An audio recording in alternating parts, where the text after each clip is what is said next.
Hello friends, this is SP Singh and welcome to Smarter Everyday. प्यारे दोस्तों, बात करेंगे BEd fourth semester Kanpur University, जिसमें जो आपकी परीक्षा है वह 8 मई से शुरू हो रही है। यानी कि आज 6 मई है, 7, 8 यानी कि परसों आपका एग्जाम होने को है। फोर्थ सेमेस्टर में जो आपका फर्स्ट पेपर है, भारत में शिक्षा प्रणाली का विकास एवं इसकी चुनौतियाँ। इसकी हालांकि इसका हमने क्वेश्चन बैंक पूरा करा दिया है और पहले कुछ पीवाईक्यूज करा दिए हैं। 2025, 24, 23 तक 3 पीवाईक्यूज करा दिए हैं और आज की इस क्लास में 500 एमसीक्यूज हम लोग कवर करने वाले हैं। ये मान के चलिए कि अगर आपने अभी तक कुछ भी नहीं पढ़ा है, बिल्कुल जीरो बटा सन्नाटा है और आप एग्जाम देने जा रहे हैं, तो ये वीडियो, सिर्फ यही एक वीडियो आपको बढ़िया से नंबर दिला देगा यदि आप सिर्फ यही एक वीडियो देख लेते हो तो। ठीक है। अच्छा, इसमें हम लोग क्या करने वाले हैं, इस वीडियो में हम लोग 2021 से लेकर के 2025 तक के सारे पीवाईक्यूज एक ही वीडियो में सुपर फास्ट रिवीजन के माध्यम से कवर करने वाले हैं।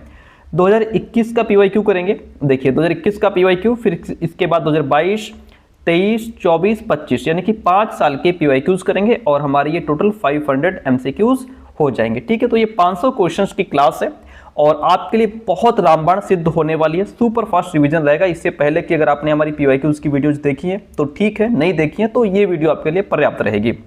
चलिए तो शुरू करते हैं। बस ये एक वीडियो आपके लिए पर्याप्त रहेगा। कोशिश करेंगे कि एक वीडियो कल और दे दें हम, लास्ट 1 लाइनर वाला। ठीक है, तो कोशिश करेंगे, बाकी पॉसिबल नहीं है। अगर कोशिश करेंगे, अगर हो जाएगा तो करवा देंगे। ठीक है, चलिए ये शुरू करते हैं इसको। वैदिक कालीन शिक्षा की अवधि क्या है? तो वैदिक कालीन शिक्षा की अवधि है 2500 ईसा पूर्व से लेकर के 500 ईसा पूर्व तक। वैदिक काल में शिक्षा का माध्यम क्या था? वैदिक काल में शिक्षा का माध्यम संस्कृत भाषा थी।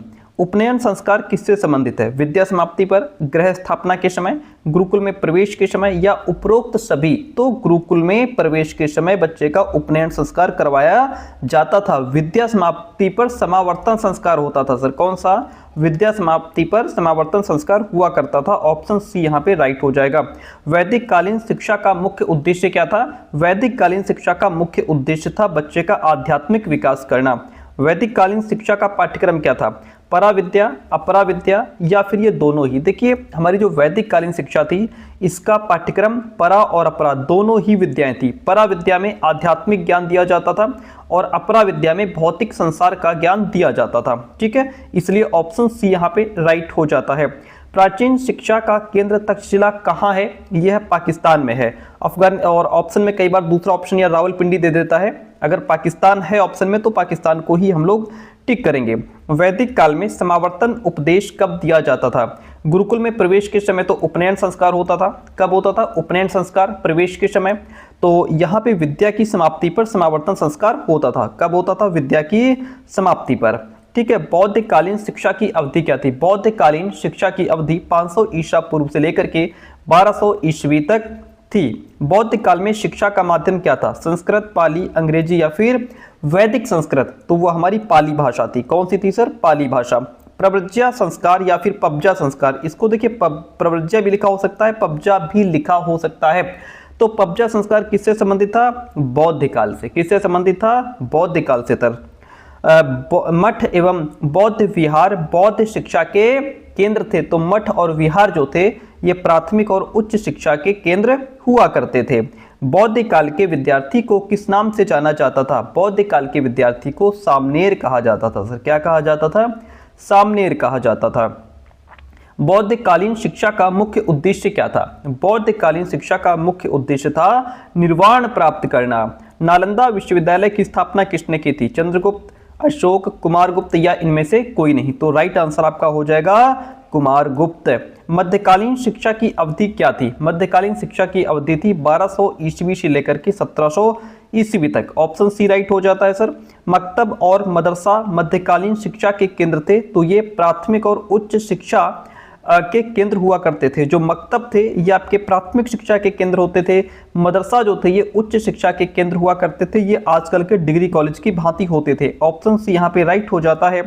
मध्यकालीन शिक्षा में शिक्षक को किस नाम से जाना जाता था? मध्यकालीन शिक्षा में शिक्षक को उस्ताद के नाम से जाना जाता था। ऑप्शन ए राइट हो जाता है। मध्यकाल में उच्च शिक्षा का माध्यम क्या था? हिंदी, अंग्रेजी, अरबी, फारसी या फिर उर्दू? क्या हो जाएगा राइट आंसर इसका? अरबी फारसी। मध्यकाल में उच्च शिक्षा का माध्यम कौन सी भाषा थी? अरबी फारसी। मध्यकालीन शिक्षा को शैक्षिक विकास की दृष्टि से क्या कहा जाता है? तो इसको अंधकार युग कहा जाता है। बिस्मिल्लाह रस्म की वास्तविक उम्र क्या थी? बिस्मिल्लाह नामक रस्म जो अदा कराई जाती थी जब बालक 4 वर्ष 4 माह 4 दिन का हो जाता था, और ये मध्यकाल की विशेषता है। ऑप्शन बी राइट हो जाएगा। ब्रिटिश कालीन शिक्षा की अवधि क्या थी? ब्रिटिश कालीन शिक्षा की अवधि 1700 ईस्वी से लेकर के 1947 ईस्वी तक मानी जाती है। ऑप्शन बी इसमें भी राइट हो जाता है। किसने एडम के प्रतिवेदन को एक मिथक समझा था? गोपाल कृष्ण गोखले, लोकमान्य तिलक, फिलिप हर्टाग या महात्मा गांधी? वो थे फिलिप हर्टाग, जिन्होंने एडम के प्रतिवेदन को एक मिथक समझा था। निस्यंदन सिद्धांत विशेष रूप से शिक्षा से संबंधित था। तो जो निस्यंदन सिद्धांत था यह उच्च वर्ग के लोगों से संबंधित था। इसमें यह कहा गया था कि उच्च वर्ग के लोगों को शिक्षित कर दो, निम्न वर्ग के लोग अपने आप शिक्षित हो जाएंगे, यानी कि शिक्षा छन छन करके नीचे आएगी। किसने कहा? वुड का घोषणा पत्र भारतीय शिक्षा के इतिहास में एक महाधिकार पत्र है। यह स्टेटमेंट किसने दिया? HR जेम्स का है। किसका है सर? HR जेम्स का स्टेटमेंट है। वुड का घोषणा पत्र कब प्रकाशित हुआ था? वुड का घोषणा पत्र 1854 में प्रकाशित हुआ था। वुड के घोषणा पत्र में कितने अनुच्छेद थे? 50, 80, 100 या फिर 785? क्या हो जाएगा राइट आंसर? 100 अनुच्छेद थे सर। कितने अनुच्छेद थे? 100 अनुच्छेद थे। किसने कहा वुड का घोषणा पत्र भारतीय शिक्षा की नींव है? इसने आधुनिक भारतीय शैक्षिक प्रणाली शुरू की है। किसने कहा? हैम्पटन का स्टेटमेंट है। किसका है? हैम्पटन का।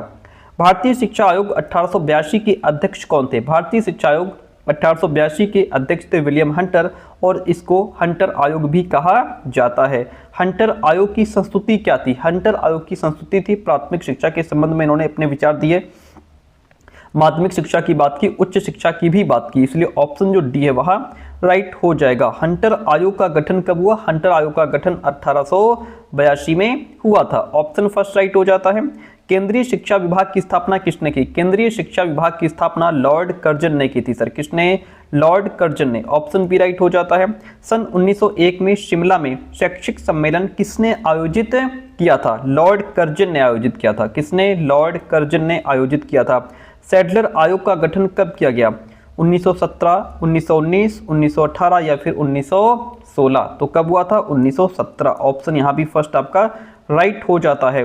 कलकत्ता विश्वविद्यालय आयोग के अध्यक्ष कौन थे? इसके अध्यक्ष थे माइकल सैडलर, इसलिए इसको सैडलर आयोग भी कहा जाता है। सैडलर आयोग का प्रतिवेदन कितने अध्यायों में विभक्त था? कितने अध्यायों में बटा हुआ था? तो ये 13 अध्याय में बटा हुआ था। वर्धा शिक्षा सम्मेलन के प्रवर्तक कौन थे? वर्धा शिक्षा सम्मेलन के प्रवर्तक थे महात्मा गांधी जी। जाकिर हुसैन समिति ने बेसिक शिक्षा का प्रतिवेदन किस वर्ष प्रस्तुत किया था? तो इन्होंने 1938 में प्रस्तुत किया था। कब किया था? 1938। ऑप्शन आपका बी राइट हो जाता है। बुनियादी शिक्षा में शिक्षा का माध्यम क्या था? अंग्रेजी माध्यम, उर्दू माध्यम, संस्कृत या फिर मातृभाषा? बुनियादी शिक्षा में शिक्षा का माध्यम मातृभाषा थी। ऑप्शन डी राइट हो जाता है। सार्जेंट शिक्षा योजना का प्रतिवेदन किस वर्ष प्रस्तुत किया गया था? 1944 में किया गया था सर। कब किया गया था? 1944 में सार्जेंट शिक्षा योजना का प्रतिवेदन प्रस्तुत किया गया था। सार्जेंट शिक्षा योजना में कितने अध्याय हैं? तो इसमें 12 अध्याय बताए गए हैं। ऑप्शन सी राइट हो जाता है। विश्वविद्यालय शिक्षा आयोग ने अपना प्रतिवेदन सरकार को कब प्रस्तुत किया था? 1949 में प्रस्तुत किया था। विश्वविद्यालय शिक्षा आयोग का गठन कब किया गया? विश्वविद्यालय शिक्षा आयोग का गठन 1948 में किया गया था सर। कब किया गया था? 1948 में किया गया था। ऑप्शन फर्स्ट राइट हो जाता है। ग्रामीण विश्वविद्यालय स्थापना का सुझाव किस आयोग ने दिया था? तो यह विश्वविद्यालय शिक्षा आयोग ने ही दिया था। यहाँ भी ऑप्शन फर्स्ट राइट हो जाता है। विश्वविद्यालय शिक्षा आयोग का गठन किसकी सलाह पर किया गया? तो यह आपका केंद्रीय शिक्षा सलाहकार बोर्ड और अंतर विश्वविद्यालय शिक्षा परिषद के माध्यम से किया गया। इसलिए नहीं, यहाँ पे आपका जो है हाँ दोनों ही बातें ठीक है यहाँ पे। तो फिर ऑप्शन जो सी है वह राइट हो जाएगा। विश्वविद्यालय शिक्षा आयोग में कुल कितने सदस्य थे? तो कुल जो है वह 10 सदस्य थे इसमें। विश्वविद्यालय शिक्षा आयोग की मुख्य संस्तुति क्या थी? पाठ्यक्रम सुधार एवं विकास, प्रशिक्षण एवं शोध विकास, 3 वर्ष स्नातक अवधि, ये सभी जो है वो विश्वविद्यालय शिक्षा आयोग की संस्तुति के अंतर्गत आते हैं, इसलिए option D is the right one over here. आगे बढ़ते हैं। मुदालियर आयोग की मुख्य संस्तुति क्या थी? मुदालियर आयोग की मुख्य संस्तुति थी विशेष विद्यालय, उच्चतर माध्यमिक विद्यालय और बहुउद्देशीय विद्यालय की बात की गई, इसलिए इसमें भी ऑप्शन डी राइट हो जाता है। माध्यमिक शिक्षा आयोग के अध्यक्ष कौन थे? राधाकृष्णन, मुदालियर, कोठारी या फिर राम मूर्ति, वो थे हमारे मुदालियर। कौन थे? मुदालियर। ठीक है, इसलिए इसको मुदालियर आयोग भी कहते हैं। माध्यमिक शिक्षा आयोग के प्रतिवेदन में कुल कितने अध्याय थे? अध्याय पूछ रहा है तो कुल 15 अध्याय थे इसमें। माध्यमिक शिक्षा आयोग में कुल कितने सदस्य थे? सदस्य की बात कर रहा है तो कुल जो है 9 सदस्य थे माध्यमिक शिक्षा आयोग में। ठीक है, इतनी बात क्लियर है। तो माध्यमिक शिक्षा आयोग में कुल सदस्य अगर पूछ ले तो 9 सदस्य थे। ठीक है, अच्छा एक क्वेश्चन यहाँ पे पीछे हम चेक करेंगे एक बार। माध्यमिक शिक्षा आयोग के प्रतिवेदन में कुल कितने अध्याय पूछ रहा है, तो देखिए इसमें जो है 244 पेज थे, 244 पृष्ठों का और 14 अध्यायों की रिपोर्ट थी। ठीक है, तो यहाँ पे 14 जो है ये आपका बेस्ट ऑप्शन हो जाता है। कई जगह इसका आंसर 15 भी मिलता है, लेकिन जो आंसर बेस्ट है वो हमारा 14 हो जाएगा। ठीक है, माध्यमिक शिक्षा आयोग मतलब यहाँ पे मुदालियर आयोग की बात हो रही है, और मुदालियर आयोग में अगर आपसे अध्याय पूछ लेता है तो 14 राइट हो जाएगा। इतनी बात क्लियर है, बहुत बढ़िया, इसमें तो 9 हो ही गया। मुदालियर आयोग ने अपना प्रतिवेदन सरकार के समक्ष कब प्रस्तुत किया था? तो इन्होंने सरकार के समक्ष अपना प्रतिवेदन 28 अगस्त 1953 को रखा था। 28 अगस्त 1953 को। ठीक है, ऑप्शन में देखिए कहीं भी 28 अगस्त नहीं दिया गया था, तो जब 28 अगस्त अगर ऑप्शन में नहीं है तब फिर आप 29 अगस्त 1953 के साथ में चले जाएंगे। ठीक है, जब 28 ऑप्शन में ही नहीं है तो इसके साथ जाना हमारी मजबूरी हो जाएगी, क्योंकि कई जगह इसको 28 अगस्त माना जाता है, कई जगह 29 अगस्त माना जाता है। आपकी जो किताब है उसमें 28 अगस्त दिया है तो हम लोग वही मान के चलेंगे जो हमारी किताब में दिया है। ओके, तो अगर 28 अगस्त मिल जाए तो ठीक है, नहीं तो 29 अगस्त को आप टिक करके चले आइएगा। अगला क्वेश्चन, मुदालियर आयोग का कार्यक्षेत्र क्या था? मुदालियर आयोग का कार्यक्षेत्र क्या था? माध्यमिक शिक्षा, इसीलिए इसको माध्यमिक शिक्षा आयोग भी कहते हैं। कोठारी आयोग ने संस्तुति की थी, किसकी संस्तुति की थी? तो इसने स्वतंत्र और अनिवार्य शिक्षा, भाषा का विकास, शैक्षिक अवसरों की समानता की बात की, इसलिए ऑप्शन डी इसमें राइट हो जाता है। राष्ट्रीय शिक्षा आयोग 1964-66 का अध्यक्ष कौन था? विलियम हंटर या दौलत सिंह कोठारी, राधाकृष्णन या फिर सार्जेंट? तो इसमें कौन है? इसमें है आपके प्रोफेसर दौलत सिंह कोठारी, जिसको हम कोठारी आयोग भी कहते हैं। ठीक है, और आपको बताते चलें कि 14 जुलाई 1964 को डॉक्टर दौलत सिंह कोठारी, जो विश्वविद्यालय अनुदान आयोग के तत्कालीन अध्यक्ष थे, उनकी अध्यक्षता में 17 सदस्यीय राष्ट्रीय शिक्षा आयोग का गठन किया गया। तो जो राष्ट्रीय शिक्षा आयोग 1964-66 है, इसी को हम लोग कोठारी आयोग भी कहते हैं। ठीक है, अगर पूछ ले कि इस आयोग में कुल कितने सदस्य थे, तो आयोग में कुल 14 सदस्य थे। ठीक है, कितने? कुल 14 सदस्य थे। ठीक है, तो यहाँ पे ऑप्शन आपका जो है वह दौलत सिंह कोठारी हो जाएगा। पूछ ले कि कोठारी आयोग का गठन कब हुआ, तो 14 जुलाई 1964 को। ठीक है, चलिए आगे बढ़ते हैं। शिक्षा में कोठारी आयोग का योगदान क्या था? कोठारी आयोग का योगदान शिक्षा प्रणाली में एकरूपता लाना, भारतीय शिक्षा की कमियों को उजागर करना, भारतीय शिक्षा को हर प्रांत में समान रूप से लागू करना। यहाँ पे ऑप्शन जो डी है वह बेस्ट हो जाता है। किस आयोग ने सर्वप्रथम प्राथमिक शिक्षा का विकेंद्रीकरण किया? तो वह है आपका कोठारी आयोग। कौन सा आयोग है? कोठारी आयोग है। संशोधित शिक्षा नीति 1992 के अध्यक्ष कौन थे? जनार्दन रेड्डी थे सर। कौन थे? जनार्दन रेड्डी थे। क्रियान्वयन कार्यक्रम 1992 विभाजित है, कितने अध्यायों में? 23 अध्यायों में विभाजित है। राष्ट्रीय पाठ्यक्रम संरचना 2005 का मुख्य लक्ष्य क्या था? इसका मुख्य लक्ष्य था संस्कृति का संरक्षण करना, शारीरिक और मानसिक विकास में सामंजस्य लेकर के आना, स्तर के अनुकूल शिक्षण विधियां होनी चाहिए, इसलिए यहाँ पे ऑप्शन डी राइट हो जाता है। निम्न में से कौन सा एक राष्ट्रीय पाठ्यक्रम संरचना 2005 का सिद्धांत नहीं है? एकता का सिद्धांत, संतुलित विकास का सिद्धांत, नैतिकता का सिद्धांत तो है, लेकिन इसमें अभिप्रेरणा का सिद्धांत नहीं है। अपव्यय और अवरोधन की समस्या किससे संबंधित है? ये आपकी प्राथमिक शिक्षा से संबंधित समस्या है। आगे बढ़ते हैं। अपव्यय की समस्या का मुख्य कारण क्या है? इसमें एक तो सक्षम शिक्षकों की कमी है, रोटी और मक्खन की आवश्यकता है, दरिद्रता भी है, इसलिए यहाँ पे कुल मिलाकर के ऑप्शन जो डी है वह राइट हो जाएगा। इतनी बात क्लियर है। कौन सा पूर्व प्राथमिक विद्यालय इसमें से नहीं है? नर्सरी, पूर्व बेसिक विद्यालय, मॉन्टेसरी विद्यालय या फिर जूनियर हाई स्कूल? कौन हो जाएगा? जूनियर हाई स्कूल जो है यह प्राथमिक विद्यालय नहीं है, बाकी सारे प्राथमिक विद्यालय के अंतर्गत आते हैं। माध्यमिक विद्यालय शिक्षा के लिए क्या बुनियादी कार्यक्रम उठाए गए? तो इसमें अतिरिक्त पाठ्य सहगामी क्रियाओं की व्यवस्था की गई, परियोजनाएं और प्रयोग, श्रव्य प्रशिक्षण की बात हुई, इसलिए यहाँ पे ऑप्शन जो डी है वह राइट हो जाएगा। आगे बढ़ते हैं। किसने कहा माध्यमिक शिक्षा हमारी शिक्षा की सबसे कमजोर कड़ी है? किसने कहा? राधा कृष्णन का स्टेटमेंट है सर। किसका है? राधा कृष्णन का स्टेटमेंट है। उच्च शिक्षण संस्थाओं में राष्ट्रीय सेवा योजना की शुरुआत कब की गई? 1969 में की गई। कब? 1969। उच्च शिक्षा का मुख्य काम है शिक्षण करना, शोध करना, समाज सेवा करना। कुल मिलाकर के सारे ही काम है, तो ऑप्शन डी के साथ में चले जाएंगे। गुणवत्ता में सुधार हेतु शिक्षक शिक्षा के लिए आवश्यक है।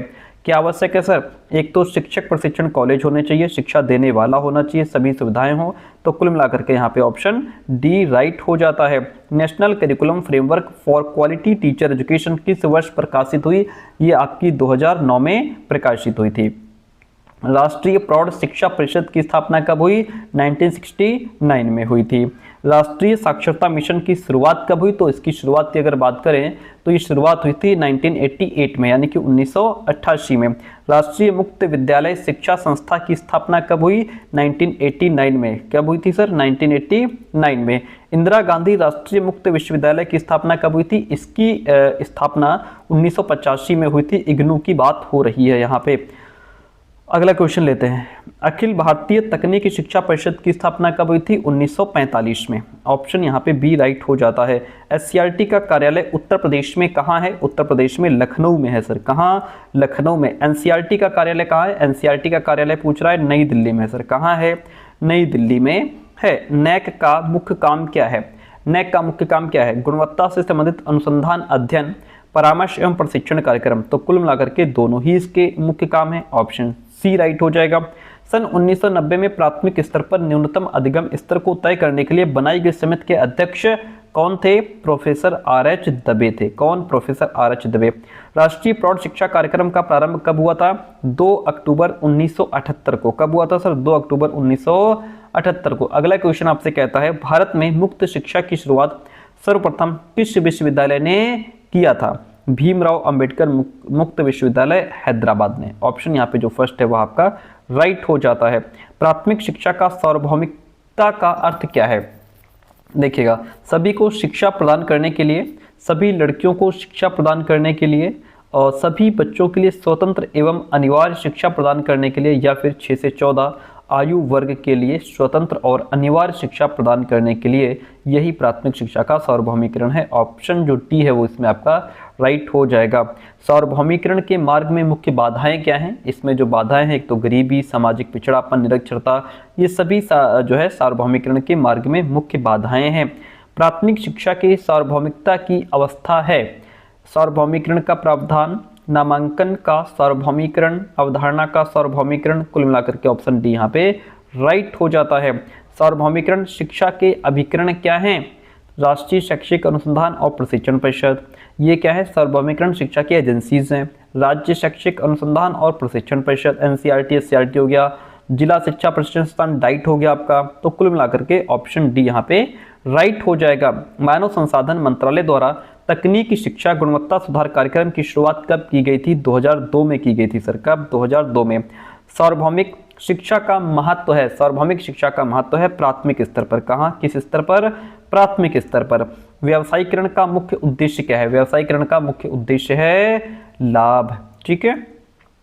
राष्ट्रीय माध्यमिक शिक्षा अभियान कब प्रारंभ किया गया था? 2009 में प्रारंभ किया गया था। राष्ट्रीय माध्यमिक शिक्षा अभियान के उद्देश्य क्या है? इसका उद्देश्य है माध्यमिक स्तर पर शिक्षा की गुणवत्ता में सुधार करना, पाठचर्या में सुधार एवं संवर्धन, माध्यमिक स्तर पर शिक्षण अधिगम सुधार करना। कुल मिलाकर के ऑप्शन डी यहाँ राइट हो जाता है। सन 1960 में निजीकरण शब्द का प्रयोग सर्वप्रथम किसने किया था? ये किया था पीटर एफ ड्रकर ने। पीटर एफ ड्रकर ने। शैक्षिक स्तर पर गिरावट का मुख्य कारण क्या है? शैक्षिक स्तर पर गिरावट का मुख्य कारण है शैक्षिक चेतना का अभाव, पारिवारिक वातावरण एवं परिस्थितियां, जनसंख्या वृद्धि। कुल मिलाकर के ऑप्शन डी यहाँ पे राइट हो जाता है।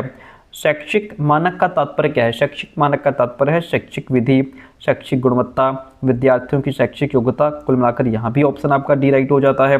कोठारी आयोग के अनुसार शैक्षिक मानक के निर्धारण के आधार क्या हैं? पर्याप्तता, गत्यात्मकता, अंतर्राष्ट्रीय स्तर पर तुलना। कुल मिलाकर यहाँ भी आपका ऑप्शन डी राइट हो जाता है। बहुत बढ़िया। शिक्षा के स्तरीकरण को उन्नत बनाने के लिए समस्या क्या है? एक तो पाठ्यक्रम उपयुक्त नहीं है, शिक्षण विधियां अच्छी नहीं है, शैक्षिक निर्देशन का भी अभाव है। यहाँ भी ऑप्शन डी राइट हो जाता है। बहुत बढ़िया। निबंधात्मक प्रकार के परीक्षण के दोष क्या हैं? इसके दोष हैं विश्वसनीयता का अभाव है, प्रामाणिकता का अभाव है, व्यक्तिनिष्ठता भी नहीं है। यहाँ भी ऑप्शन आपका डी राइट हो जाता है। आगे बढ़िए। वस्तुनिष्ठ प्रकार के परीक्षण के गुण क्या हैं? विश्वसनीयता, वैधता, वस्तुनिष्ठता, ये सभी वस्तुनिष्ठ प्रकार के परीक्षण के गुण हैं। परीक्षा सुधार के मुख्य उपाय क्या है? ग्रेड प्रणाली, सेमेस्टर प्रणाली, सतत और समग्र मूल्यांकन। यहाँ भी आपका ऑप्शन डी राइट हो जाता है। ये सभी परीक्षा सुधार के मुख्य उपाय हैं। इनके माध्यम से परीक्षा सुधार को यानी कि उसमें सुधार किया जा सकता है। माध्यमिक स्तर पर निःशक्तों के लिए समावेशी शिक्षा योजना का प्रारंभ कब हुआ था? सन 2009-10 में हुआ था।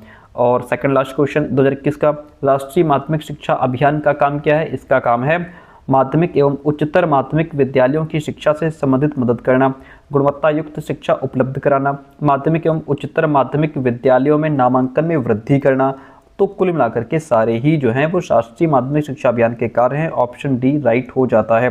क्वेश्चन कहता है निजीकरण के लाभ क्या है? निजीकरण का लाभ यह है, एक तो सेवा की गुणवत्ता में सुधार होता है, दक्षता नवाचार बढ़ता है, रख रखाव में भी सुधार मिलता है। ऑप्शन डी यहाँ पे राइट हो जाएगा। ये हमारा 2021 का PYQ था जो कंप्लीट हो गया। ठीक है। और आपको बता दें पेड नोट्स अगर आपने अभी तक नहीं लिए हैं तो फटाफट इस नंबर पे व्हाट्सअप मैसेज करके नोट्स आप ले सकते हैं। आपको कुछ फीस पे करनी पड़ती है।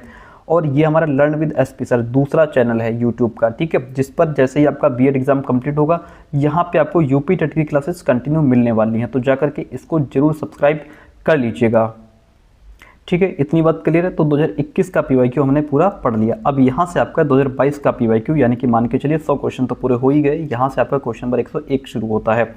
ठीक है। लॉर्ड मैकाले को काउंसिल के किस पद पर भेजा गया था? तो इसको कानूनी सलाहकार के पद पर भेजा गया था। वर्धा शिक्षा सम्मेलन कब हुआ? वर्धा शिक्षा सम्मेलन आपका 1937 में हुआ था।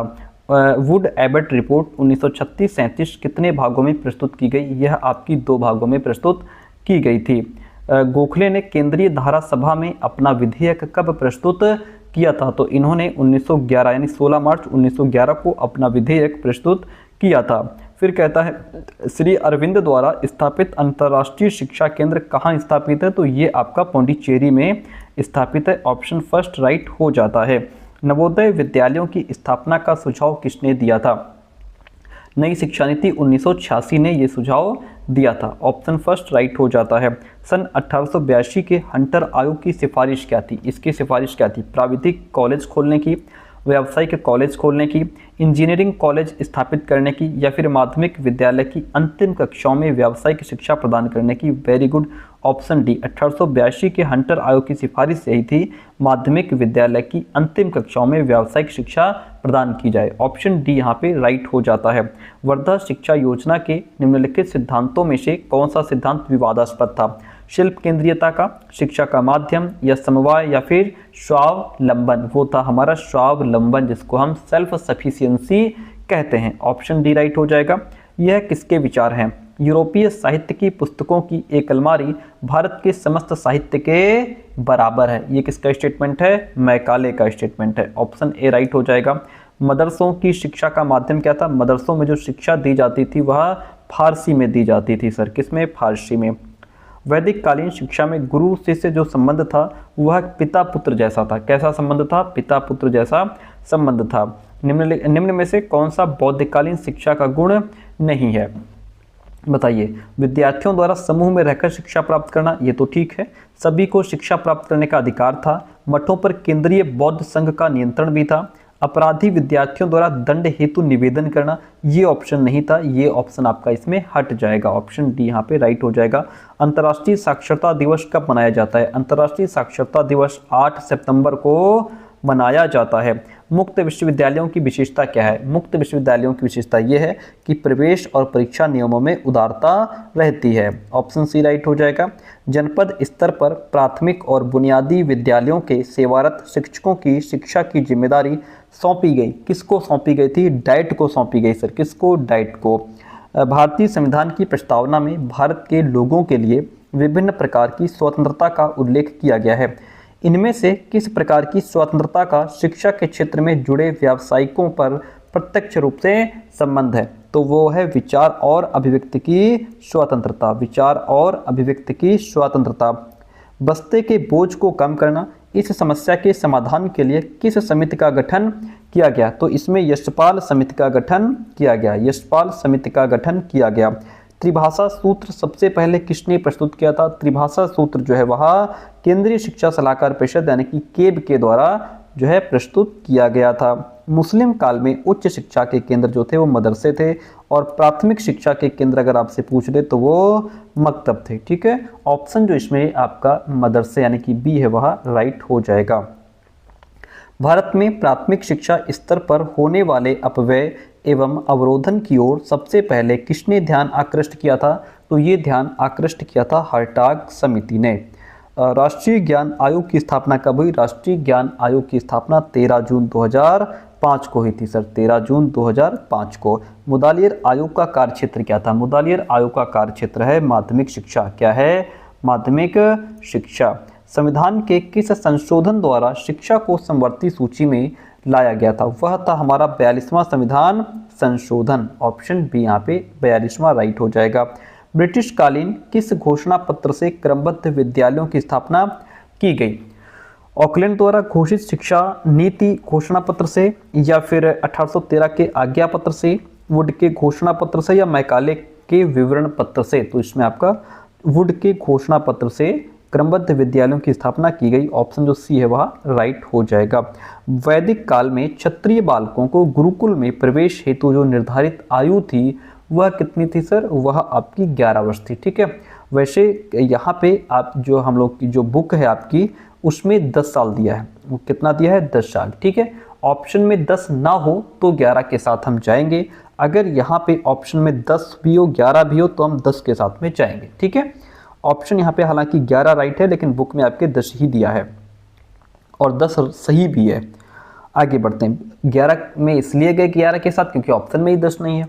बेसिक शिक्षा में शिक्षा का माध्यम कौन सी भाषा है? बेसिक शिक्षा में शिक्षा का माध्यम मातृभाषा है। मुस्लिम शिक्षा में बिस्मिल्लाह खानी रस्म की आयु जब बालक 4 वर्ष 4 माह 4 दिन का हो जाता था तब बिस्मिल्लाह रस्म अदा कराई जाती थी।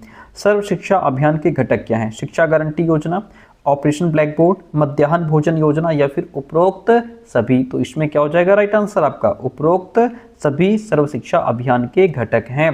भारत में प्रौढ़ शिक्षा हेतु निर्धारित आयु वर्ग क्या है? तो निर्धारित आयु वर्ग है 15 से 35 वर्ष।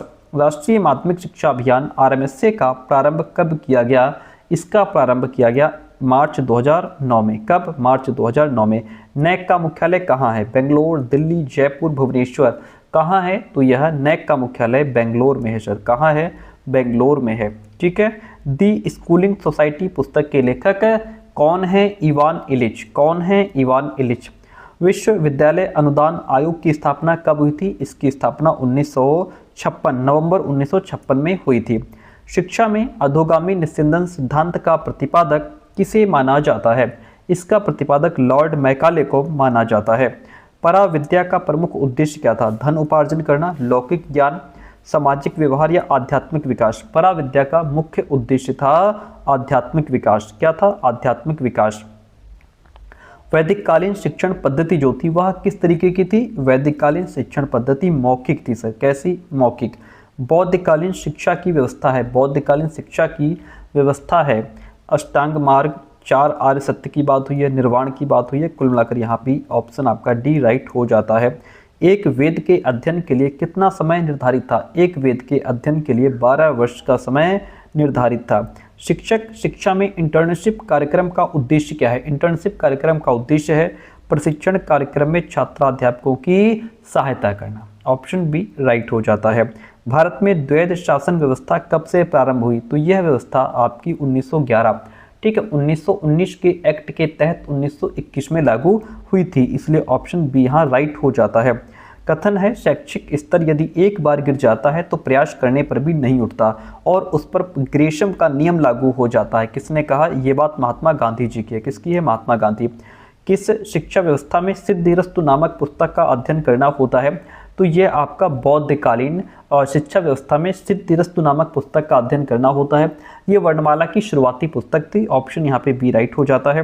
प्राच्य पाश्चात्य शिक्षा विवाद का प्रारंभ कहाँ से हुआ? इसका जो प्रारंभ है वह 1813 के आज्ञा पत्र से हुआ, ऑप्शन फर्स्ट राइट हो जाता है। 10 शिक्षा पदानी किस काल की शिक्षा से संबंधित है? यह आपका बौद्धकालीन शिक्षा से संबंधित है, ऑप्शन बी राइट हो जाता है। बहुत बढ़िया। कहता है अपरा विद्या किससे संबंधित थी? जो अपरा विद्या है यह आपकी लौकिक विधाओं के ज्ञान से संबंधित थी, ठीक है। आध्यात्मिक विकास के लिए परा विद्या की बात की गई है। भारतीय शिक्षा का प्रारंभ किससे माना जाता है? भारतीय शिक्षा का प्रारंभ वेद से माना जाता है। सर किससे? वेद से।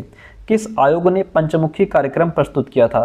तो पंचमुखी कार्यक्रम किसने प्रस्तुत किया? कोठारी आयोग ने पंचमुखी कार्यक्रम प्रस्तुत किया था। कोठारी कमीशन द्वारा प्रस्तुत रिपोर्ट का शीर्षक क्या था? इसका शीर्षक था शिक्षा और राष्ट्रीय प्रगति। शिक्षा और राष्ट्रीय प्रगति। भारत में शिक्षा के इतिहास में निम्नलिखित महत्वपूर्ण प्रभावों को कालिक क्रम में व्यवस्थित करना है। कालिक क्रम में व्यवस्थित करेंगे तो आपका इसमें धर्म पहले आएगा, फिर राजनीति आएगी, फिर प्रजातंत्र आएगा और लास्ट में आधुनिकीकरण आएगा। मतलब BC-AD का ऑप्शन जो है वह सही हो जाएगा। ऑपरेशन ब्लैकबोर्ड का संबंध किससे है? ऑपरेशन ब्लैकबोर्ड का संबंध न्यूनतम शिक्षा सुविधाओं से है, ऑप्शन बी यहाँ राइट हो जाता है।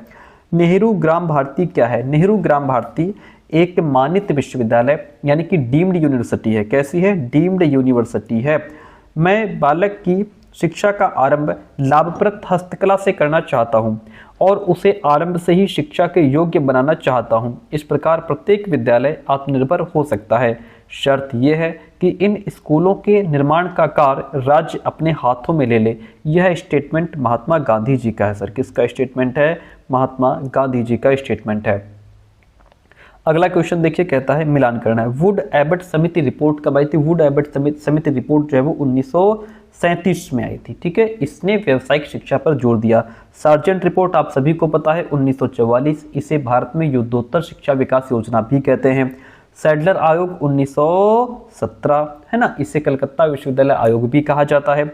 हंटर आयोग बच्चा हमारा, ये 1882 के साथ चला जाएगा। ये आधुनिक भारत का पहला शिक्षा आयोग था, ये आपको पता है। तो कुल मिलाकर के यहाँ पे आपका जो ऑप्शन है वो कौन सा राइट हो जाएगा? A1B4 यही दो मैच कर रहे हैं। आगे तीसरा सैडलर आयोग जो है वो किसके साथ चला जाएगा? 1917 यानी कि 3, फिर 3 आ गया, बस यही ऑप्शन सी राइट हो जाता है भाई यहाँ पे। इसके बाद क्वेश्चन नंबर 54 है, कहता है जन शिक्षण निलयम किससे संबंधित है? व्यावसायिक शिक्षा से, तकनीकी शिक्षा से, प्रौढ़ शिक्षा से या दूरस्थ शिक्षा से? किससे से संबंधित है? तो यह प्रौढ़ शिक्षा से संबंधित है। शिक्षा के समान अवसरों की अवधारणा का निम्न में से किससे संबंध नहीं है? तो इसका संबंध जो है वो नवोदय विद्यालय से नहीं है, ऑप्शन फर्स्ट राइट हो जाता है। बुनियादी शिक्षा को इस नाम से भी जानते हैं। बुनियादी शिक्षा को हम किस नाम से जानते हैं? तो इसको हम नई तालीम के नाम से भी जानते हैं, ठीक है। राष्ट्रीय शिक्षा आयोग के अध्यक्ष कौन थे? राष्ट्रीय शिक्षा आयोग के अध्यक्ष डॉक्टर दौलत सिंह कोठारी थे, ठीक है, इसीलिए इसको कोठारी आयोग भी कहा जाता है। 1813 के चार्टर के अनुसार जनसाधारण की शिक्षा हेतु कितनी धनराशि निर्धारित की गई थी? तो 1 लाख रुपए जो धनराशि थी वह निर्धारित की गई थी। एडम रिपोर्ट की मुख्य संस्तुति क्या थी? एडम रिपोर्ट की मुख्य संस्तुति थी शिक्षा के आंकड़े एकत्र करना। एनसीईआरटी का मुख्य कार्य राज्यों के शिक्षा विभागों के साथ विस्तार कार्य करना है, जो कि डैश सुधार के इर्द गिर्द केंद्रित है। किसके इर्द गिर्द? विद्यालयी शिक्षा सुधार के इर्द गिर्द केंद्रित है। भारत में शिक्षा के सार्वभौमिकरण में मुख्य बाधा क्या आती है? इसमें मुख्य बाधा आपकी निर्धनता, सामाजिक पिछड़ापन, निरक्षरता, ये सभी बाधाएं आ जाती हैं। ऑप्शन डी यहाँ राइट हो जाता है। बौद्ध शिक्षा प्रणाली में उच्च शिक्षा में प्रवेश से पहले संस्कार किया जाता था। कौन सा संस्कार? उपसंपदा संस्कार किया जाता था। मदरसा शब्द की उत्पत्ति किस शब्द से हुई है? तो इसकी जो उत्पत्ति है वह दरस शब्द से हुई है। भारतीय शिक्षा का मैग्ना कार्टा किसे कहा जाता है? वुड्स डिस्पैच को, वुड के घोषणा पत्र को भारतीय शिक्षा का मैग्ना कार्टा कहा जाता है। कब्जा संस्कार के पश्चात बालक को क्या कहा जाता था, इसको श्रमण कहा जाता था। ठीक है, ऑप्शन फर्स्ट राइट हो जाता है। विश्व भारती की स्थापना का श्रेय किसे दिया जाता है, रविंद्रनाथ टैगोर को विश्व भारती की स्थापना का श्रेय दिया जाता है। मुक्त शिक्षण संस्थान औपचारिक शिक्षा संस्थानों से भिन्न होते हैं, कैसे? देखिए, मुक्त शिक्षण संस्थानों द्वारा शिक्षण प्रक्रिया को सीखने की तुलना में अधिक महत्व दिया जाता है, इस प्रकार भिन्न होते हैं। ऑप्शन डी यहाँ राइट हो जाएगा। साइमन कमीशन ने शिक्षा के क्षेत्र में हुए विकास की समीक्षा के लिए किस समिति की स्थापना की थी, हर्टाग समिति की स्थापना की गई थी। ऑप्शन फर्स्ट राइट हो जाएगा। भारत में सरकारी सेवाओं में नियुक्ति के लिए किस वर्ष अंग्रेजी को अनिवार्य विषय बनाया गया था? 1844 में अंग्रेजी को अनिवार्य विषय बनाया गया था। मुक्त एवं दूरस्थ अधिगम के बीएड कार्यक्रम का मुख्य उद्देश्य क्या होता है? अप्रशिक्षित शिक्षकों को प्रशिक्षण देना, जो टीचर जो है ट्रेंड नहीं है उन्हें वेल ट्रेंड करना। भारत में प्राथमिक शिक्षा सर्वप्रथम किस राज्य ने अनिवार्य की थी? वह राज्य था बड़ौदा। ठीक है, ऑप्शन सी राइट हो जाएगा। दूरस्थ शिक्षा प्रणाली से बीएड कार्यक्रम की अवधि कितनी है? 2 वर्ष है सर। कितनी है? 2 वर्ष है। बौद्ध धर्म के संप्रदाय हैं, बौद्ध धर्म के संप्रदाय, इसमें हीनयान महायान दोनों ही बौद्ध धर्म के संप्रदाय हैं। आधुनिक भारतीय शिक्षा की आधारशिला किसके द्वारा रखी गई थी? इसकी आधारशिला 1813 के आज्ञापत्र के द्वारा रखी गई थी। वैदिक कालीन शिक्षा संस्थाओं के रूप क्या थे? वैदिक कालीन शिक्षा संस्थाएं, इनका रूप गुरुकुल, चरण और परिषद, ये सभी वैदिक कालीन शिक्षा संस्थाओं के रूप थे। ऑप्शन डी राइट हो जाएगा। भारत में मुस्लिम कालीन शिक्षा का काल क्या रहा? इसका काल 1200 से 1700 ईस्वी तक माना जाता है। विद्यालय शिक्षा का कैसा साधन है? विद्यालय शिक्षा का औपचारिक साधन है सर। ठीक है, शिक्षा निम्नलिखित में से क्या नहीं है? प्रत्यक्ष लाभ, परोक्ष लाभ, पूंजी निवेश या मानव संसाधन विकास। तो ये पूंजी निवेश नहीं है कि हम इसमें पूंजी निवेश कर रहे हैं। शिक्षा का अधिकार अधिनियम कब से प्रभावी हुआ? 1 अप्रैल 2010 से प्रभावी हुआ। कब से? 1 अप्रैल 2010 से। विचार है, विश्वविद्यालय अपनी प्राचीन पद्धति से आबद्ध नहीं रह सकते हैं। समाज की बढ़ती हुई जटिलता और उसकी बदलती हुई संरचना के कारण विश्वविद्यालयों को अपने उद्देश्यों में परिवर्तन करना आवश्यक हो गया है। यह स्टेटमेंट कोठारी आयोग का है सर। किसका है? कोठारी आयोग का है। दूरस्थ शिक्षा के संदर्भ में क्या सही नहीं है? निश्चित समय नहीं होता। दूरस्थ शिक्षा में निश्चित समय नहीं होता, कोई क्लास नहीं होती, कुछ नहीं। इग्नू की स्थापना कब हुई थी? इग्नू की स्थापना 1985 में हुई थी, आप सभी को पता है। तकनीकी शिक्षा पर खर्च कम करने के लिए कंपनियों के माध्यम से शिक्षुता प्रशिक्षण प्रदान करना आवश्यक है, इसलिए ऑप्शन सी राइट हो जाएगा। एसएसए के तहत वीईसी का मतलब क्या होता है? एसएसए के तहत वीईसी का मतलब होता है ग्राम शिक्षा समिति। क्या होता है? ग्राम विलेज एजुकेशन कमेटी, ग्राम शिक्षा समिति। 2021 की जनगणना के अनुसार भारत में कुल साक्षरता दर कितना है? 74% है सर। आगे बढ़िए। भारतीय संदर्भ में शारदा अधिनियम क्यों महत्वपूर्ण है? यह लड़कियों के बाल विवाह पर रोक लगाता है, इसलिए महत्वपूर्ण है। शैक्षिक अवसरों की समानता किससे संभव है? शैक्षिक अवसरों की समानता यह बिना किसी भेदभाव के सभी के लिए शैक्षणिक संस्थाओं के पोर्टल का विस्तार करने से संबंधित है। ऑप्शन ए इसमें भी आपका राइट हो जाता है। 1948 में गठित यूजीसी के लिए सुझाव किसने दिया था? तो ये सुझाव राधाकृष्णन आयोग ने दिया था। राधाकृष्णन आयोग ने दिया था। फिर अगला क्वेश्चन है हमारा 89 नंबर क्वेश्चन कहता है, देखिएगा, आर्य सत्य, द्वादश निदान, अष्टांग मार्ग और निर्वाण। ठीक है, एक तरफ है नाम रूप, समाधि, सम्यक व्यायाम और जीवन में दुख। तो इसमें क्या हो जाएगा आपका? ये हो जाएगा आर्य सत्य, जीवन में दुख, इससे रिलेट करेगा। द्वादश निदान नाम रूप, फिर जो है आपका ये अष्टांग मार्ग और सम्यक व्यायाम के साथ चला जाएगा। निर्वाण समाधि के साथ में चला जाएगा। मतलब जो है वो आपका यहाँ पे राइट हो जाता है ऑप्शन बी। कौन सा राइट हो जाएगा सर? Option B. ठीक है, 4132 आ रहा है। ठीक है, विश्वविद्यालय स्वायत्तता का अर्थ क्या है? विश्वविद्यालय स्वायत्तता का अर्थ है बाहरी नियंत्रण से मुक्त होना। प्रारंभिक शिक्षा के सार्वभौमिकरण के लिए भारत में अपनाई गई रणनीति कौन सी है? तो वह सार्वभौमिक नामांकन, सार्वभौमिक प्रतिधारण, स्कूली शिक्षा के लिए सार्वभौमिक प्रावधान, ये सभी जो है अपनाई गई रणनीति हैं। ऑप्शन डी यहाँ पे राइट हो जाता है। डाइट का अर्थ क्या है? डाइट का अर्थ है जिला शिक्षा एवं प्रशिक्षण संस्थान डाइट को कहते हैं। ब्रिटिश सरकार ने शिक्षा में सुधार के लिए सैडलर आयोग की स्थापना कब की थी सर? 1917 में की थी भाई। कब? 1917 में। ठीक है, अब इसको फिर से हमको मिलाना है। चलिए, यूजीसी उच्चतर शिक्षा के मानकों का पालन व इसका विनिमय। ठीक है, उसके बाद नैक जो है उच्चतर अध्ययन संस्थाओं को प्रत्यायन प्रदान करता है। फिर आपका केब जो है शिक्षा की नई नीति व उसके कार्यक्रम तैयार करता है। एनसीटी जो है शिक्षक शिक्षा संस्थाओं के मानकों का विनियमन करती है। तो यहाँ पे हो जाएगा हमारा 1B 2D 3A 4C, यानी कि ऑप्शन फर्स्ट राइट हो जाता है। निम्नलिखित में से कौन सी संस्था भारत में विद्यालयी शिक्षकों की व्यावसायिक वृद्धि के लिए उत्तरदायी है? कौन है? तो वह आपका इसमें CSIR है, NAAC है, NCERT या CBSE? कौन हो जाएगा? ये आपका NCERT हो जाएगा सर। ठीक है, वुड एबट समिति का कार्यक्षेत्र था, इसका कार्यक्षेत्र सामान्य शिक्षा व्यावसायिक शिक्षा दोनों ही था, इसलिए ऑप्शन सी राइट हो जाएगा। आगे बढ़िए, भारत में सर्वप्रथम किस विश्वविद्यालय ने पत्राचार शिक्षा की शुरुआत की थी? तो वो है दिल्ली। 1962 में पत्राचार शिक्षा की शुरुआत की थी।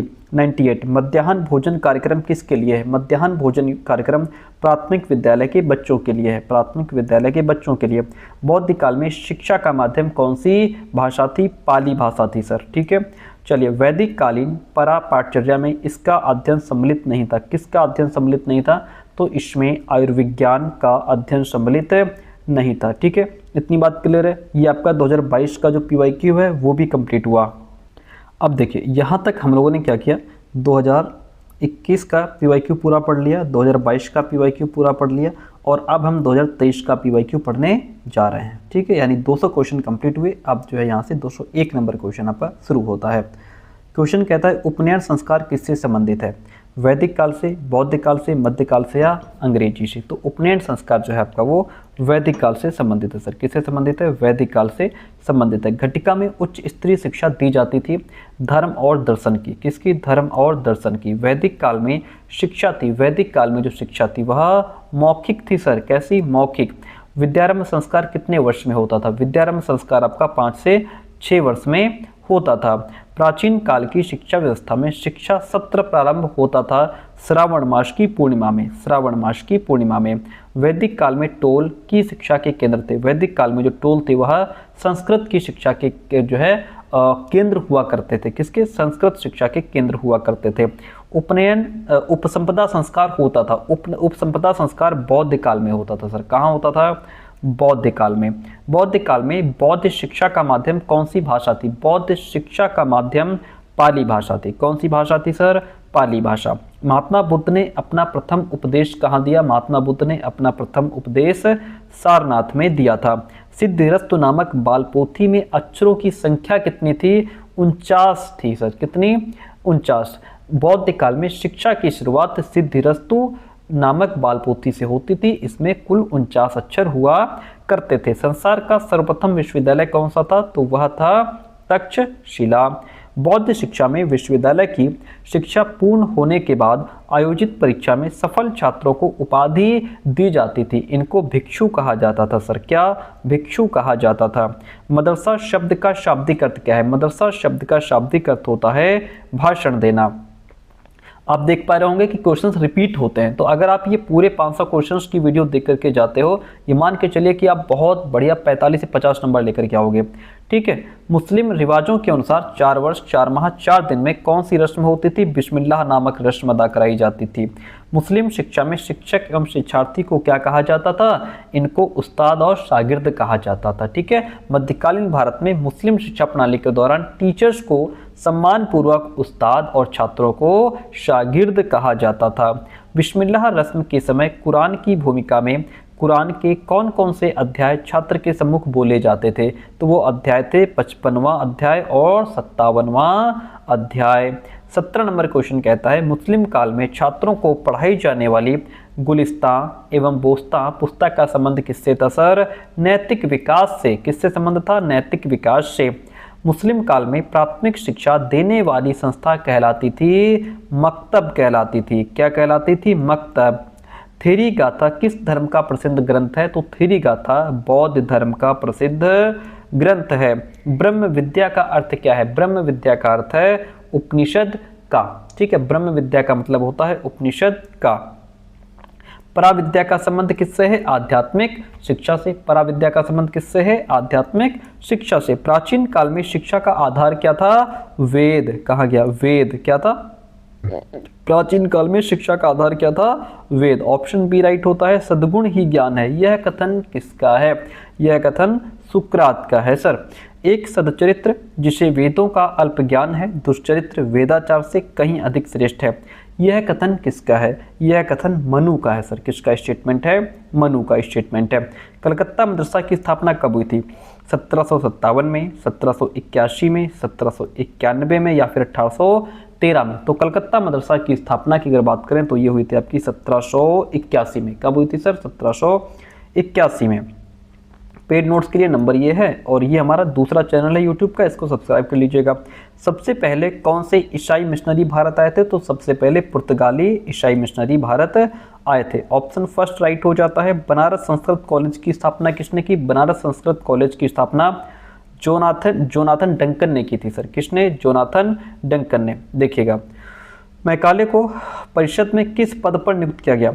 सदस्य, कानूनी सदस्य, शिक्षा सलाहकार और वित्तीय सलाहकार। तो देखिए यहाँ पे ऑप्शन में अगर कानूनी सलाहकार होता तो हम कानूनी सलाहकार के साथ जाते, लेकिन सलाहकार नहीं है तो हम कानून सदस्य के रूप में जाएंगे। ऑप्शन बी यहाँ राइट हो जाता है। मैकाले मिनट्स को स्वीकार किया गया लॉर्ड ऑकलैंड द्वारा, लॉर्ड विलियम बेंटिक द्वारा, लॉर्ड वॉरेन हेस्टिंग्स के द्वारा या फिर लॉर्ड कर्जन के द्वारा? तो ये किया गया था लॉर्ड विलियम बेंटिक द्वारा। ठीक है, लॉर्ड विलियम बेंटिक द्वारा। ऑप्शन बी यहाँ पे राइट हो जाता है। आगे बढ़िए। कथन है एक अच्छे यूरोपीय पुस्तकालय की एक अलमारी की पुस्तकें भारत और अरब के संपूर्ण साहित्य के बराबर हैं। यह स्टेटमेंट लॉर्ड मैकाले का है। लॉर्ड ऑकलैंड ने अपनी शैक्षिक नीति की घोषणा की 1836 में, 37 में, 38 में या फिर 39 में? तो 1839 में। ऑप्शन डी राइट हो जाता है। लॉर्ड मिंटो 1806 से 1813 तक भारत के गवर्नर जनरल रहे। वे समर्थक थे किसके? प्राच्य साहित्य के समर्थक थे सर। किसके? प्राच्य साहित्य के समर्थक थे। भारत में शिक्षा के प्रसार का दायित्व किस चार्टर के अंतर्गत कंपनी पर आधारित किया? 1811 के चार्टर, 1813 के चार्टर, 1833 के चार्टर या फिर 1853 के चार्टर? ऑप्शन हो जाएगा इसमें आपका 1813 के चार्टर। ठीक है, ऑप्शन बी राइट हो जाता है। किस गवर्नर जनरल ने एडम को बिहार तथा बंगाल में शिक्षा की स्थिति का सर्वेक्षण करने का काम सौंपा था? किस गवर्नर जनरल ने सौंपा था? लॉर्ड विलियम बेंटिक ने सौंपा था। बंगाल में शिक्षा की स्थिति का अध्ययन करके एडम ने शिक्षा पर अपनी प्रथम रिपोर्ट कब प्रस्तुत की थी? 1 जुलाई 1835 को प्रस्तुत की थी सर। 1 जुलाई 1835 को। एडम ने भारत में कितनी रिपोर्ट प्रस्तुत की थी? तो इन्होंने टोटल 3 रिपोर्ट प्रस्तुत की थी। वुड के डिस्पैच ने भारत में विश्वविद्यालयों की स्थापना के लिए किस विश्वविद्यालय को आदर्श माना था? तो इन्होंने लंदन विश्वविद्यालय को आदर्श माना था। किसको? लंदन विश्वविद्यालय को आदर्श माना था। वुड के डिस्पैच में कुल कितने अनुच्छेद थे? 50, 100, 125 या फिर 150? 100 अनुच्छेद थे सर। कितने थे? 100 अनुच्छेद थे। अगला क्वेश्चन लेते हैं। कहता है वुड का घोषणा पत्र कब आया था? वुड का घोषणा पत्र आया था 1854 में। ठीक है। शिक्षा पर एडम की दूसरी रिपोर्ट किस जिले के सर्वेक्षण पर आधारित थी? नेटोर जो है कि जिले के सर्वेक्षण पर आधारित थी। ऑप्शन यहाँ भी फर्स्ट राइट हो जाता है। वुड के डिस्पैच को क्या नाम दिया गया? वुड के डिस्पैच को शिक्षा का घोषणा पत्र, शिक्षा का आदेश पत्र, शिक्षा का महाधिकार पत्र, ये सारे नाम दिए गए वुड्स डिस्पैच को। ठीक है, तो ऑप्शन डी यहाँ राइट हो जाता है। वुड का घोषणा पत्र भारतीय शिक्षा का शिलाधार है। यह कथन A.N. बसु का है सर। किसका है? A.N. बसु का स्टेटमेंट है। वुड के डिस्पैच के अनुसार बालक की शिक्षा का माध्यम कैसा होना चाहिए? अंग्रेजी भाषा, संस्कृत भाषा, हिंदी भाषा या फिर मातृभाषा? सिंपल सी बात है सर, मातृभाषा होना चाहिए। निस्यंदन सिद्धांत की समाप्ति और जन शिक्षा पर बल किसने दिया? चार्ल्स वुड ने दिया था। किसने? चार्ल्स वुड ने। किस आयोग ने प्राथमिक शिक्षा का भार स्थानीय निकायों पर छोड़कर जन शिक्षा का मार्ग प्रशस्त किया? हंटर आयोग ने, सैडलर आयोग ने, वुड आयोग ने या फिर विश्वविद्यालय शिक्षा आयोग ने? तो वो है हमारा हंटर आयोग, जिसने प्राथमिक शिक्षा का भार स्थानीय निकायों पर छोड़कर जन शिक्षा का मार्ग प्रशस्त किया था। हंटर आयोग को और किस नाम से जानते हैं? हंटर आयोग को हम भारतीय शिक्षा आयोग के नाम से भी जानते हैं। हंटर आयोग में कुल 20 सदस्यों में से भारतीय कितने थे भैया? तो भारतीय 7 सदस्य थे सर। कितने? 7 भारतीय थे। हंटर आयोग ने माध्यमिक शिक्षा के पाठ्यक्रम को कितने भागों में विभाजित किया? तो माध्यमिक शिक्षा के पाठ्यक्रम को इन्होंने 2 भागों में विभाजित किया था। कितने? 2 भागों में। ठीक है, ये वाले 2 भाग है। देखिए, माध्यमिक शिक्षा का पाठ्यक्रम 2 भागों में, पाठ्यक्रम आ, पाठ्यक्रम बा में। ठीक है, यहाँ पे करिकुलम में पाठ्यक्रम आ और पाठ्यक्रम बा 2 भागों में डिवाइड किया था। भारतीय शिक्षा आयोग का गठन किसने किया? भारतीय शिक्षा आयोग का गठन लॉर्ड रिपन ने 3 जनवरी 1882 को किया था। 3 जनवरी 1882 को किया था। ऑप्शन डी राइट हो जाता है। वुड्स डिस्पैच किसके लिए उत्तरदायी नहीं था? धार्मिक शिक्षा के लिए उत्तरदायी नहीं था। लॉर्ड कर्जन किसके समर्थक थे? लॉर्ड कर्जन पाश्चात्य सभ्यता के समर्थक थे। किसके? पाश्चात्य सभ्यता के समर्थक थे। अगला क्वेश्चन, शिमला शिक्षा सम्मेलन किसने आयोजित किया था? शिमला शिक्षा सम्मेलन लॉर्ड कर्जन ने आयोजित किया था। ऑप्शन फर्स्ट राइट हो जाता है। भारतीय विश्वविद्यालय आयोग कब बनाया गया? भारतीय विश्वविद्यालय आयोग 1902 में बनाया गया था। भारतीय विश्वविद्यालय आयोग के अध्यक्ष कौन थे? इसके अध्यक्ष थॉमस रैले थे। ठीक है, आपको बताते चले 27 जनवरी 1902 को लॉर्ड कर्जन ने सर थॉमस रैले की अध्यक्षता में भारतीय विश्वविद्यालय आयोग की स्थापना की थी। ठीक है, इतनी बात क्लियर है। ऑप्शन फर्स्ट राइट हो जाएगा। 1902 में भारत में कुल कितने विश्वविद्यालय थे? 1902 में भारत में कुल 5 विश्वविद्यालय थे। विश्वविद्यालय अधिनियम कब पारित किया गया? 1901, 1902, 3, 4 कब पारित किया गया? 1904 में पारित किया गया। ऑप्शन डी यहाँ राइट हो जाता है। शिमला शिक्षा सम्मेलन में किसे नहीं बुलाया गया था?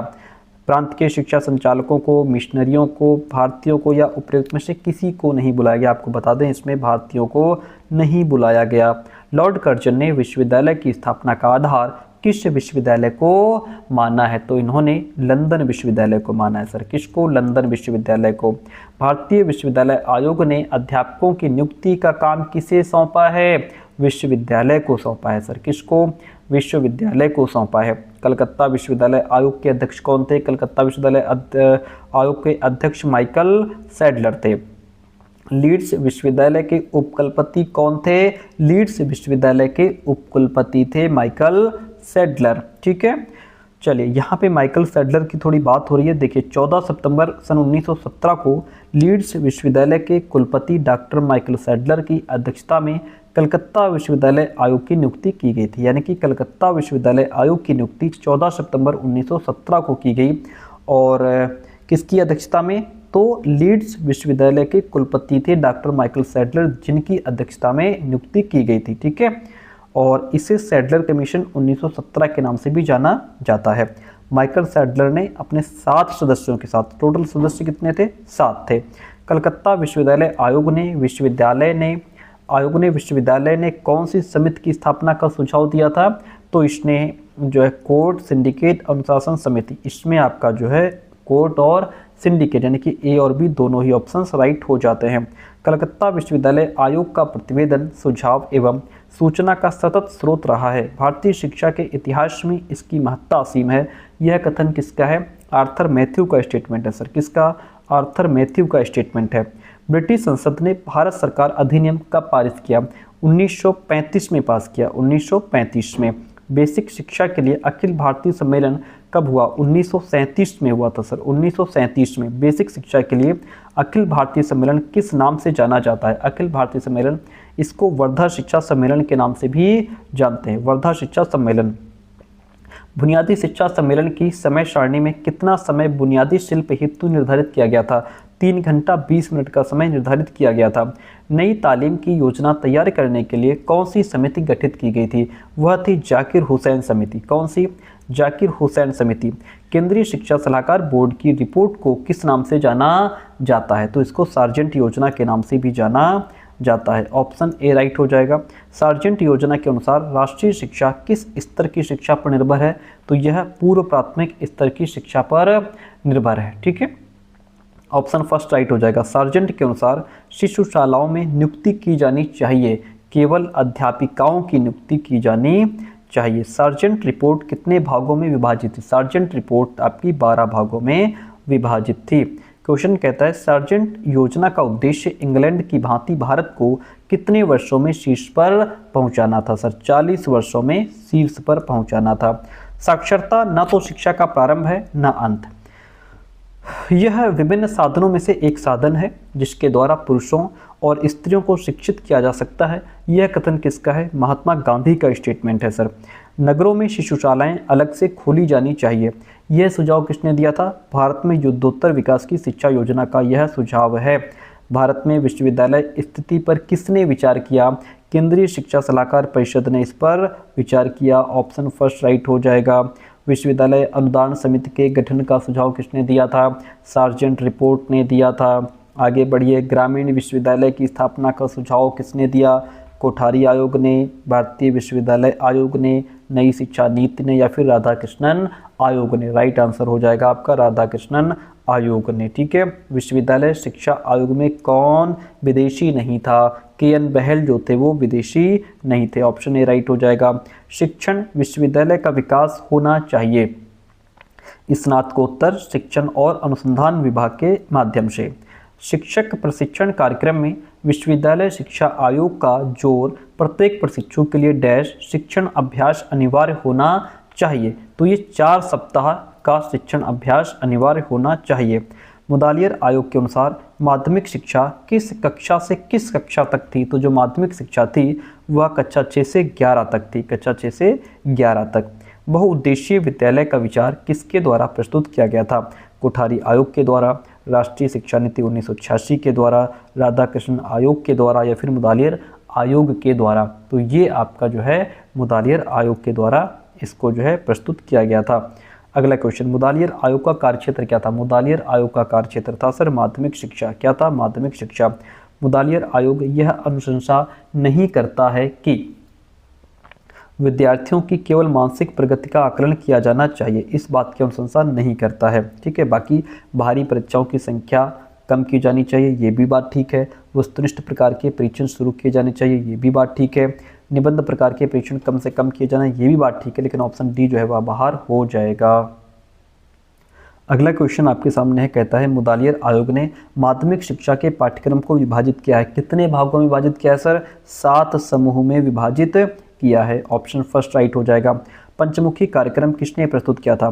कोठारी आयोग ने, राष्ट्रीय शिक्षा नीति 1986 ने, राधाकृष्णन आयोग ने, या फिर मुदालियर आयोग ने? क्या होगा इसका राइट आंसर? कोठारी आयोग ने प्रस्तुत किया था। कोठारी आयोग के अध्यक्ष कौन थे? दौलत सिंह कोठारी। सिंपल सी बात है, कोठारी आयोग के अध्यक्ष आपके दौलत सिंह कोठारी थे। कोठारी आयोग ने बजट का कितना प्रतिशत शिक्षा पर खर्च करने की सिफारिश की थी सर? 6% शिक्षा पर खर्च करने की सिफारिश की थी। कोठारी आयोग का कार्यक्षेत्र क्या था? प्राथमिक शिक्षा, माध्यमिक शिक्षा, उच्च शिक्षा, या फिर संपूर्ण शिक्षा? तो आपको बता दें कि कोठारी आयोग का कार्यक्षेत्र क्या था सर? संपूर्ण शिक्षा। ऑप्शन डी यहाँ पे राइट हो जाता है। ऑपरेशन ब्लैकबोर्ड का संबंध किससे है? ऑपरेशन ब्लैकबोर्ड का संबंध है प्राथमिक शिक्षा से। किससे? प्राथमिक शिक्षा से। ओके, इतनी बात क्लियर है। नई शिक्षा नीति 1986 में कितने भाग हैं? नई शिक्षा नीति 1986 में 12 भाग हैं। जनार्दन रेड्डी समीक्षा समिति का गठन कब किया गया? जनार्दन रेड्डी शिक्षा समिति का गठन आपका हुआ था 1992 में होना चाहिए। हाँ ठीक है, 1992 में हुआ था। सिंपल सी बात है भाई, सोचने वाली क्या बात है। अखिल भारतीय तकनीकी शिक्षा परिषद को कानूनी अधिकार प्रदान करने की बात किसने की थी? नई शिक्षा नीति 1986 ने बात की थी। POA 1992 में कितने भाग हैं? इसमें 23 भाग हैं। सिंपल सी बात है, कितने भाग हैं? 23 भाग हैं। NEP 2020 के अकॉर्डिंग व्यावसायिक शिक्षा शुरू होगी तो यह कक्षा 6 से शुरू होगी। कब से? कक्षा 6 से। MERU इसका पूरा नाम क्या है? बहुविषयक शिक्षा और अनुसंधान विश्वविद्यालय, बहुविषयक शिक्षा और अनुसंधान उपकरण, मल्टी स्टेज शिक्षा और अनुसंधान विश्वविद्यालय, या फिर बहुभाषी शिक्षा और अनुसंधान विश्वविद्यालय? क्या हो जाएगा इसका राइट आंसर?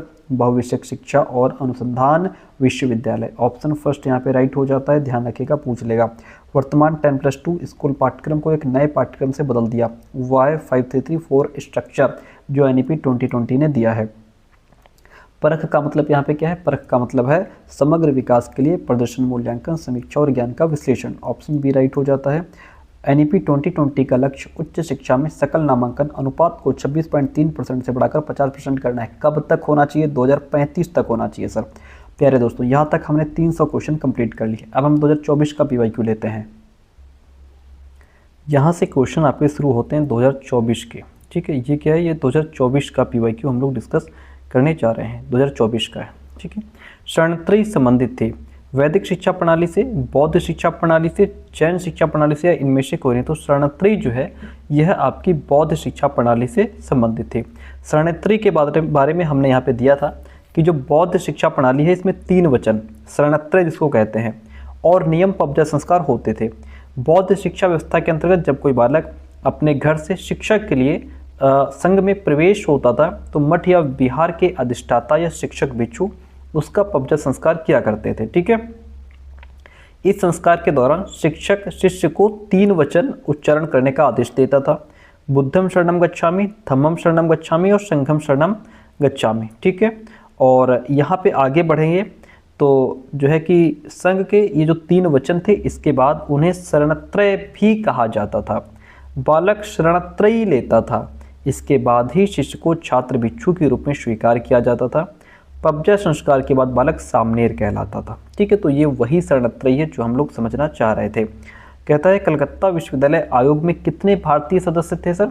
तो इसमें 2 भारतीय सदस्य थे, सर आशुतोष मुखर्जी और डॉक्टर जियाउद्दीन अहमद। ठीक है, और जो हमारा ये कलकत्ता विश्वविद्यालय आयोग है इसका गठन 14 सितंबर सन 1917 को हुआ था। इसको लीड्स विश्वविद्यालय के कुलपति डॉक्टर माइकल सैडलर की अध्यक्षता में कलकत्ता विश्वविद्यालय आयोग की नियुक्ति की गई थी। इसको हम लोग सैडलर आयोग भी कहते हैं। इसमें 7 सदस्य थे। सिद्धिरस्तु नामक पुस्तक पढ़ाई जाती थी। सिद्धिरस्तु नामक जो पुस्तक है यह प्राथमिक शिक्षा स्तर पर पढ़ाई जाती थी। बौद्ध काल में शिक्षा की शुरुआत इसी पुस्तक से होती थी। भारत में किस गवर्नर जनरल के समय पुरातत्व विभाग की स्थापना हुई? वह थे लॉर्ड कर्जन सर। कौन थे? लॉर्ड कर्जन थे। भारत में माध्यमिक शिक्षा बोर्ड की स्थापना का सुझाव किस आयोग ने दिया था? वह था इनमें से कोई नहीं। आंसर अगर होता तो होता मुदालियर आयोग। भारत में माध्यमिक शिक्षा बोर्ड की स्थापना का सुझाव मुदालियर आयोग ने दिया था। मुदालियर आयोग जिसको हम 1952-53 या माध्यमिक शिक्षा आयोग भी कहते हैं, इसी ने माध्यमिक शिक्षा बोर्ड की स्थापना का मुख्य सुझाव दिया था। भारतीय विश्वविद्यालय अधिनियम किस गवर्नर जनरल के समय पारित हुआ था? ये लॉर्ड कर्जन के समय पारित हुआ था। 1882 ईस्वी में हंटर आयोग में कितने भारतीय सदस्य थे? तो भारतीय सदस्य पूछ रहा है, 7 भारतीय सदस्य थे। यहाँ पे लिखा है लॉर्ड रिपन ने 3 जनवरी सन 1882 को भारतीय शिक्षा आयोग का गठन किया था। ठीक है, और रिपन ने अपनी परिषद के एक सदस्य सर विलियम हंटर की अध्यक्षता में 20 सदस्यीय आयोग का गठन किया। आयोग में कितने टोटल व्यक्ति थे? 20 सदस्य थे, उसमें से 7 भारतीय थे सर। ठीक है, इस आयोग को हंटर कमीशन या भारतीय शिक्षा आयोग 1882 भी कहा जाता है। 1882 ईस्वी के हंटर आयोग को और किस नाम से जानते हैं? इसको हम भारतीय शिक्षा आयोग के नाम से भी जानते हैं। वुड का घोषणा पत्र कब आया था? वुड का घोषणा पत्र 19 जुलाई 1854 को आया था। लॉर्ड मैकाले ने अपना विवरण पत्र गवर्नर जनरल को कब पेश किया था?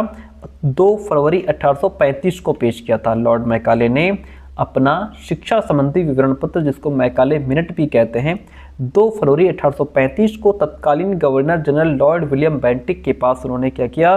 प्रस्तुत किया। मदरसा का शाब्दिक अर्थ होता है भाषण देना। क्या होता है? भाषण देना। देखिए जो मदरसा है ये शब्द अरबी भाषा के दरस शब्द से निकला है। किससे? दरस शब्द से। जो दरस है ये अरबी भाषा का शब्द है। किसका है? अरबी भाषा का। दरस का अर्थ होता है भाषण देना या व्याख्यान देना। मदरसा वो स्थान है जहां भाषण या व्याख्यान दिए जाते हैं। ये उच्च शिक्षा के केंद्र हुआ करते थे। भारत में सर्वप्रथम किस देश की कंपनियां व्यापारिक उद्देश्य से भारत आई थी? वह है पुर्तगाली। भारत में व्यापार के उद्देश्य से आने वाले सबसे पहले यूरोपीय पुर्तगाली थे। गौतम बुद्ध का जन्म कब हुआ? गौतम बुद्ध का जन्म 563 ईसा पूर्व में नेपाल में स्थित लुम्बिनी नामक स्थान पर हुआ था। कलकत्ता में फोर्ट विलियम कॉलेज की स्थापना कब हुई थी? फोर्ट विलियम कॉलेज की स्थापना 1800 में हुई थी। स्थापना 10 जुलाई 1800 में हुई थी। इसकी स्थापना तत्कालीन गवर्नर जनरल लॉर्ड वेलेस्ली ने की थी। वुड्स के डिस्पैच में कुल कितने अनुच्छेद थे? वुड्स के डिस्पैच में कुल 100 अनुच्छेद थे सर। कितने? 100 अनुच्छेद थे। वुड्स के डिस्पैच ने भारत में विश्वविद्यालयों की स्थापना करने के लिए किस विश्वविद्यालय को आदर्श माना था? लंदन विश्वविद्यालय को आदर्श माना था। त्रिरत्न में कौन सम्मिलित नहीं है? त्रिरत्न में आपका सम्यक दर्शन आ जाता है, सम्यक ज्ञान आ जाता है, सम्यक आचरण आ जाता है। ठीक है, ये जैन धर्म के अनुसार त्रिरत्न ये तीनों शामिल हैं, लेकिन सम्यक समाधि इसमें सम्मिलित नहीं है। सम्यक समाधि जो है ये बौद्ध धर्म के अष्टांगिक मार्ग का हिस्सा है, जैन धर्म के त्रिरत्न का नहीं है। ठीक है, इसलिए ऑप्शन जो डी है वह इसमें आपका राइट हो जाता है। निम्न में से कौन बौद्ध धर्म से संबंधित नहीं है? अष्टांग योग, ये महर्षि पतंजलि के योग सूत्र से संबंधित है, जिसमें आपका यम, नियम, आसन, प्राणायाम, प्रत्याहार, धारणा, ध्यान, समाधि आ जाता है, ये उसमें शामिल है। ठीक है, ये बौद्ध धर्म से संबंधित नहीं है अष्टांग योग। ऑप्शन सी यहाँ पे राइट हो जाता है। पब्जा संस्कार करने की आयु क्या होती थी? पब्जा संस्कार की आयु जो है वो 8 वर्ष थी। ठीक है, पब्जा संस्कार, देखिए पब्जा संस्कार की बात हो या उपसंपदा संस्कार, ये दोनों ही बौद्ध शिक्षा से संबंधित है, ध्यान रखिएगा, भूल मत जाइएगा। बौद्ध धर्म की स्थापना किसने की थी? बौद्ध धर्म की स्थापना गौतम बुद्ध ने की थी। बंगाल में शिक्षा की स्थिति का अध्ययन करके मैकाले ने शिक्षा पर अपनी प्रथम रिपोर्ट कब प्रस्तुत की थी? 1 जुलाई 1835 को इन्होंने अपनी प्रथम रिपोर्ट प्रस्तुत की थी। किस गवर्नर जनरल ने मैकाले को बिहार तथा बंगाल में शिक्षा की स्थिति का सर्वेक्षण करने का काम सौंपा था? वो थे लॉर्ड विलियम बेंटिक। कौन थे? Lord William Bentinck. भारत में शिक्षा के प्रसार का दायित्व किस चार्टर के अंतर्गत कंपनी पर निर्धारित कर दिया गया? वह है आपका 1813 के चार्टर। किस चार्टर को? 1813 का चार्टर। लॉर्ड मिंटो 1806 से 1813 तक भारत के गवर्नर जनरल रहे। वे समर्थक थे, वे प्राच्य साहित्य और पाश्चात्य साहित्य इन दोनों के समर्थक थे, इसलिए ऑप्शन सी राइट हो जाता है। कलकत्ता मदरसा की स्थापना 1781 ईस्वी में वॉरेन हेस्टिंग्स ने की थी सर। पेड नोट्स के लिए यहाँ व्हाट्सएप करिए। महात्मा बुद्ध ने अपना प्रथम उपदेश कब दिया था? महात्मा बुद्ध ने अपना प्रथम उपदेश सारनाथ में दिया था। विद्यारंभ संस्कार कितने वर्ष में होता था? विद्यारंभ संस्कार 5 से 6 वर्ष में होता था। देखिए, विद्यारंभ संस्कार हो, उपनयन संस्कार हो या समापवर्तन संस्कार हो, ये वैदिक काल के संस्कार हैं। अगर इसकी जगह पे पब्जा पूछ ले, उपसंपदा पूछ ले, तो वो बौद्ध काल के संस्कार हैं। ये ध्यान रखिएगा, इसमें बच्चे बहुत कंफ्यूज होते हैं। वैदिक काल में जो शिक्षा थी वह मौखिक थी सर। कैसी थी? मौखिक शिक्षा थी। 1716 में ट्रैंकबर में एक शिक्षक प्रशिक्षण विद्यालय की स्थापना किसने की थी? तो वह डेनो ने की थी। ठीक है, कब की थी? डेनो ने की थी। देखिए 1716 में इसमें डेनमार्क के मिशनरियों ने ट्रैंकबर और उसके आसपास के क्षेत्र में टीचर्स को ट्रेनिंग के लिए केंद्र स्थापित किए थे। ऑप्शन यहाँ पे सी राइट हो जाएगा।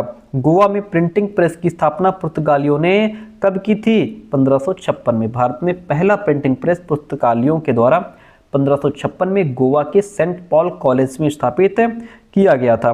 सेंट फ्रांसिस जेवियर का संबंध किससे था? इसका संबंध भी पुर्तगालियों से ही था। ऑप्शन यहाँ पे फर्स्ट राइट हो जाता है।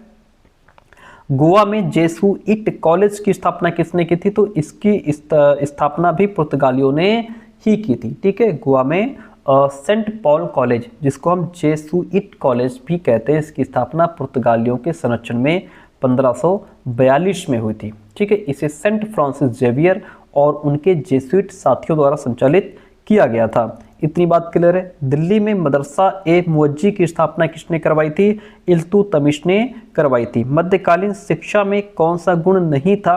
तो शुल्क शिक्षा की व्यवस्था। मध्यकालीन यानी कि मुस्लिम कालीन शिक्षा प्रणाली की मुख्य विशेषता ये थी कि शिक्षा जो है वह बिल्कुल फ्री थी, विद्यार्थियों से कोई शुल्क नहीं लिया जाता था। मध्यकाल में छात्रों के लिए कौन सा शब्द प्रयोग होता था? तो इसमें आपका शागिर्द प्रयोग होता था। ठीक है, प्राथमिक शिक्षा का केंद्र कौन था? मकतब प्राथमिक शिक्षा के केंद्र हुआ करते थे। मकतब, ठीक है, मकतब अरबी भाषा का शब्द है जिसका अर्थ है उसने लिखा, अर्थात वह स्थान जहां पढ़ने लिखने पढ़ने की शिक्षा दी जाती है उसे मकतब कहते हैं। ठीक है, और इन मकतबों में शिक्षा क्या थी? निःशुल्क थी सर। इतनी बात ध्यान रखिएगा। मध्यकाल में उपाधियों के संबंध में कौन सा कथन सत्य है? देखिएगा, इस्लाम धर्म में विशेष योग्यता रखने वाले को काबिल कहा जाता था? नहीं, आलिम कहा जाता था। अरबी फारसी साहित्य में विशेष योग्यता रखने वाले को फाजिल कहा जाता था? नहीं, काबिल कहा जाता था।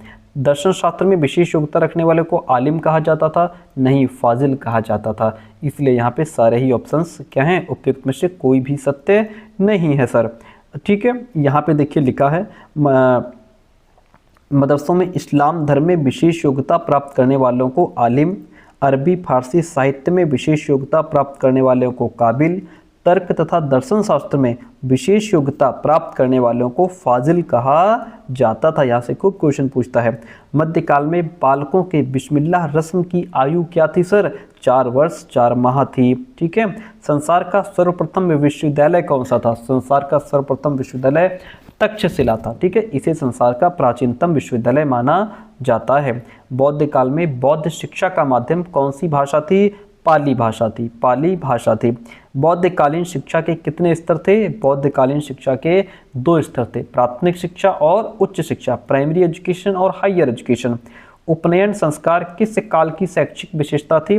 तो यह वैदिक काल की जो है विशेषता थी, उपनयन संस्कार। ठीक है, जो बौद्ध काल है इस काल में शिक्षा की शुरुआत के लिए पबजा संस्कार होता था। यहाँ पे बिस्मिल्लाह जो है रस्म निभाई जाती थी।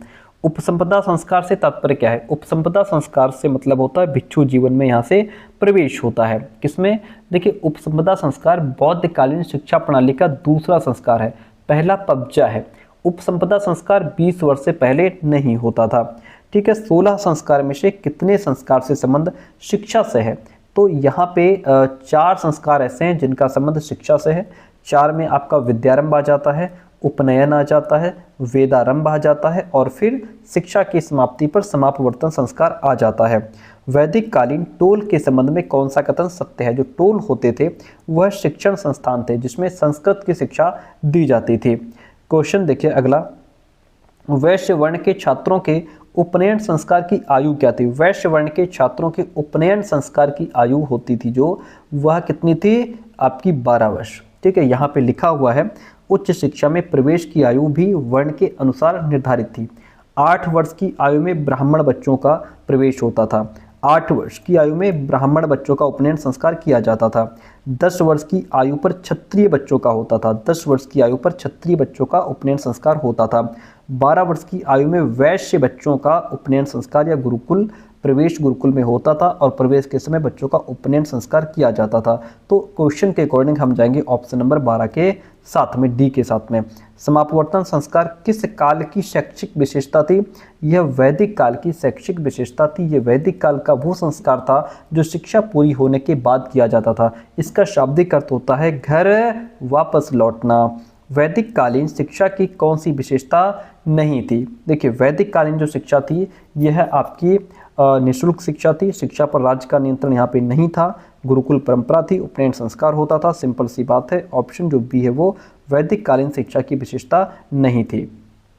वैदिक काल में शिक्षा का माध्यम कौन सी भाषा थी? वैदिक काल में शिक्षा का माध्यम संस्कृत भाषा थी। सबसे प्राचीन वेद कौन सा है? सबसे प्राचीन वेद आपका ऋग्वेद है सर। कलकत्ता में हिंदू कॉलेज की स्थापना किसने की थी? हिंदू कॉलेज की स्थापना राजा राममोहन रॉय ने की थी।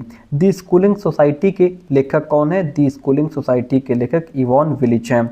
भारत में खुली शिक्षा की शुरुआत सर्वप्रथम किस विश्वविद्यालय द्वारा की गई थी? तो वो दिल्ली द्वारा की गई थी। ठीक है, भारत में खुली यानी कि ओपन एजुकेशन या करस्पॉन्डेंस कोर्सेज की शुरुआत सबसे पहले दिल्ली यूनिवर्सिटी के द्वारा 1962 में किया गया था। जिला शिक्षा एवं प्रशिक्षण संस्थाओं की स्थापना का सुझाव किसने दिया? राष्ट्रीय शिक्षा नीति 1986 ने दिया।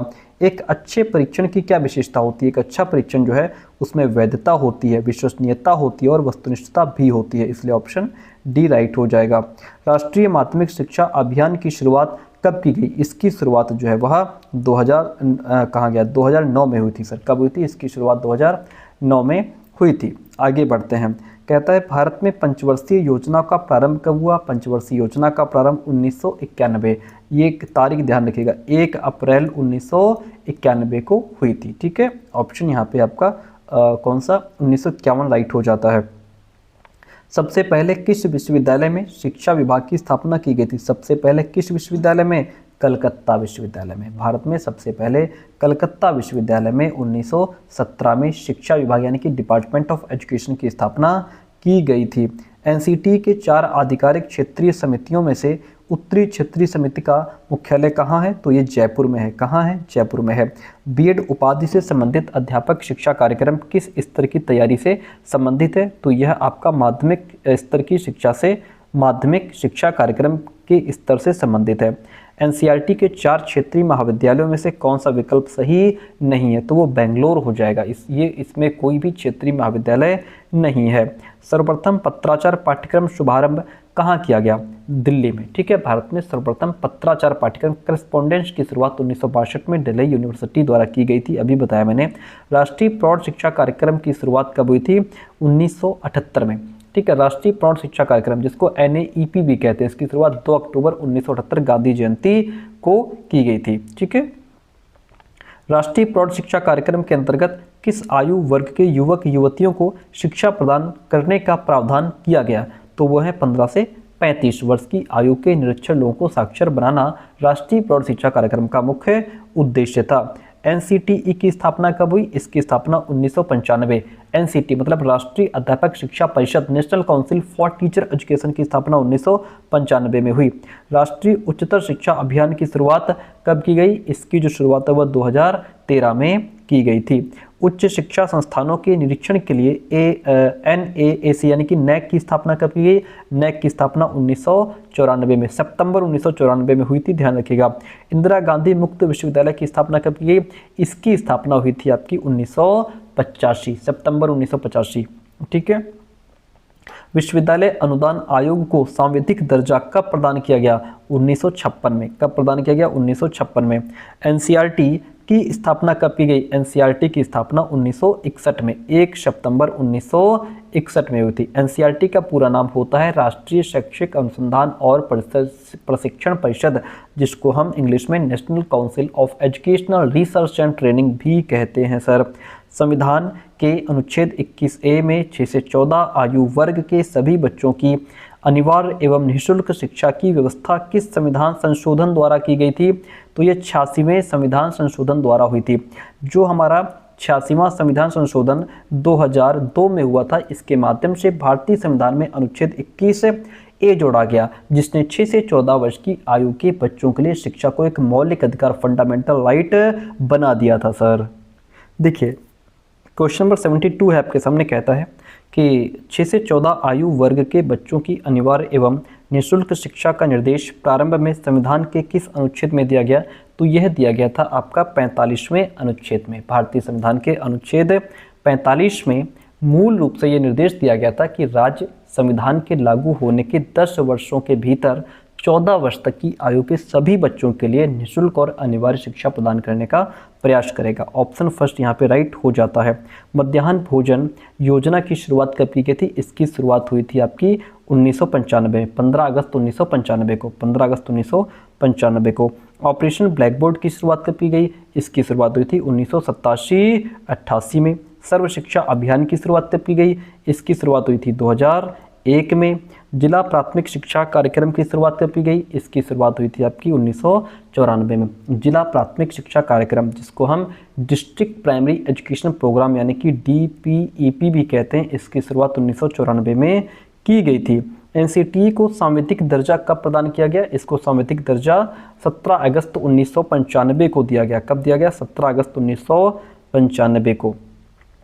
किस आयोग ने पूरे देश में 10+2+3 शिक्षा संरचना लागू करने का सुझाव दिया था? तो वो आपका जो है इसमें कोठारी आयोग ने दिया था। इसमें कोठारी आयोग ऑप्शन में नहीं है, तो हम जाएंगे ऑप्शन नंबर डी के साथ में। कोठारी आयोग होता तो राइट हो जाता।